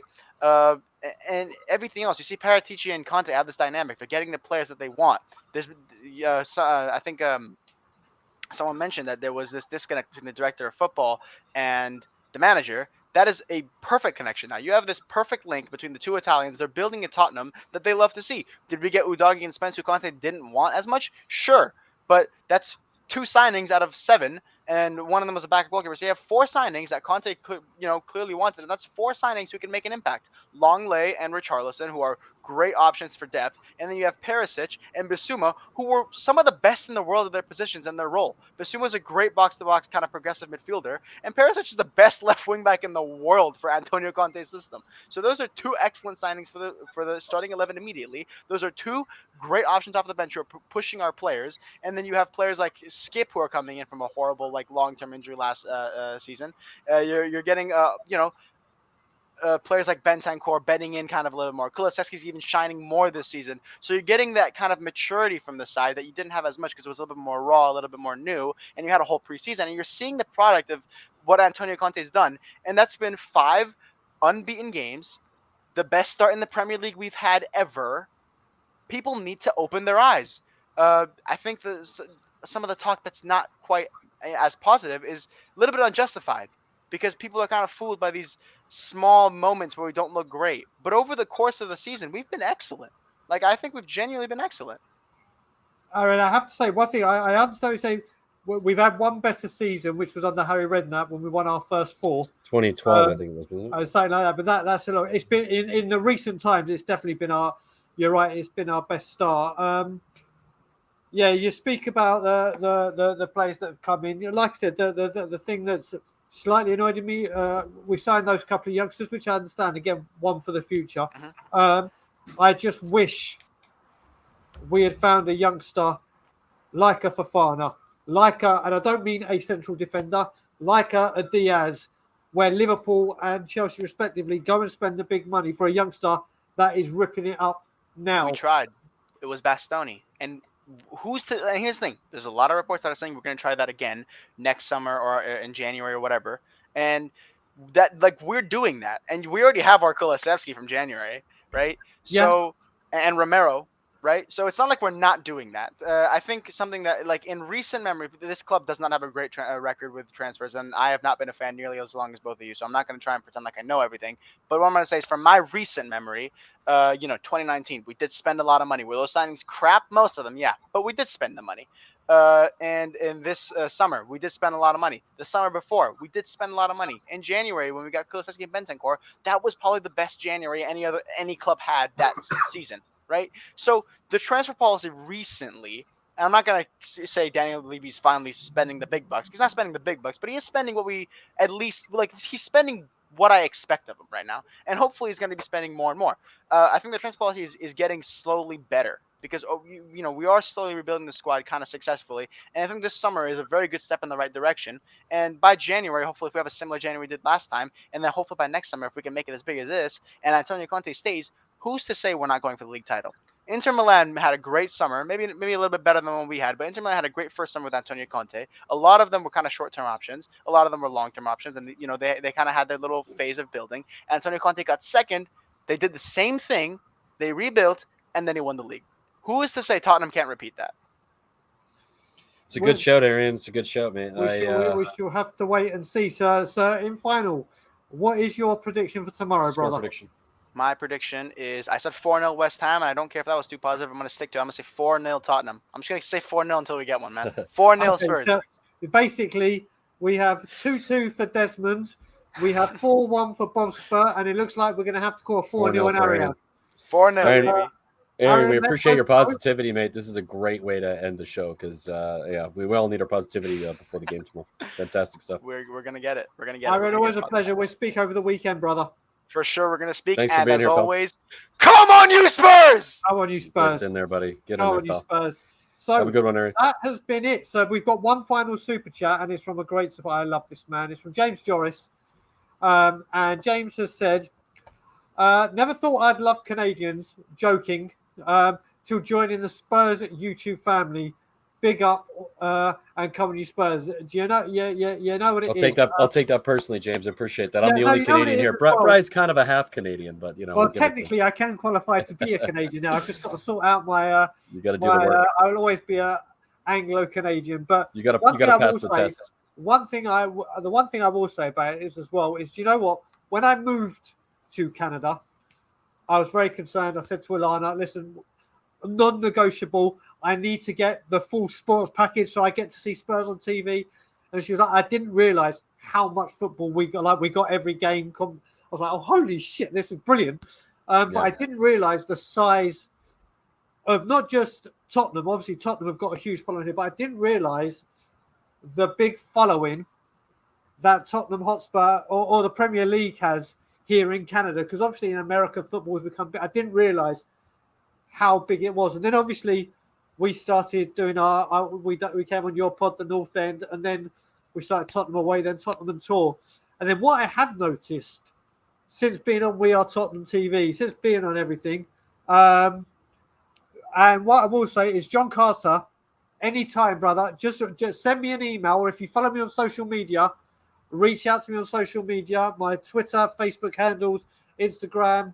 info.tottenhamontour@gmail.com. Brian Daigle, or I was just about to say our email is info@tottenhamontour. info.tottenhamontour@gmail.com. And I just want to say that I've been messaging him through the chat. Jay, when I went mad, it wasn't at you. It's just those three words roll me up. But honestly, you are more than welcome any time. Wait a minute. I'll put I can put it.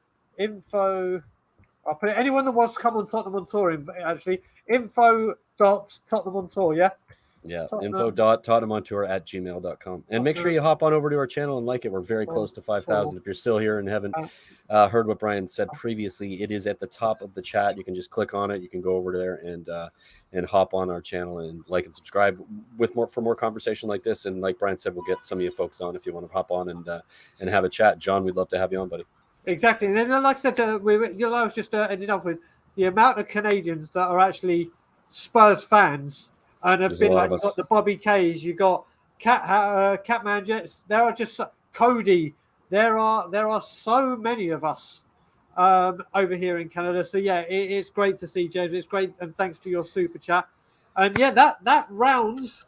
That wraps it up. Late show. 3 hours of the late show. That was a fun one, guys. And thanks everybody for being here. Really appreciate everybody being here. I think we were stuck around 160, 170 for the entire night, and that's solid. And we got the likes we needed in the likes department as well. So fantastic stuff. Thanks everybody for being here. I'm a little knackered, as you can probably imagine. Probably Brian is as well. 3 hours of this trying to get through it, but it's been a pleasure to have you, and it's a pleasure to be on this channel with for Ben and Sim as well. Brian, you want to wrap it up? And we'll I just want to say, first of all, I've just seen one of my very good or very great guys that I always make sure I see, comment when I see. Big up Terry Wright, top man. Big up Daniel Phil. Big up all the people that have started watching the show. Rob Wallace has just commented from New Zealand. This was the thing, to get people from all around the world, and it's great to see these people that are joining the stream that aren't normally on We Are Tottenham TV that are able to be part of it live and getting to know you all. It's honestly big up to all 155 of you that are currently here now. Like we said, we are loving doing this. Thanks for your support. Please make sure you go and give a cheeky subscribe to Tottenham on Tour on our push to 5,000. And let's end this the way the boys do. Like, comment, subscribe, and as always, come on, you Spurs. Spurs.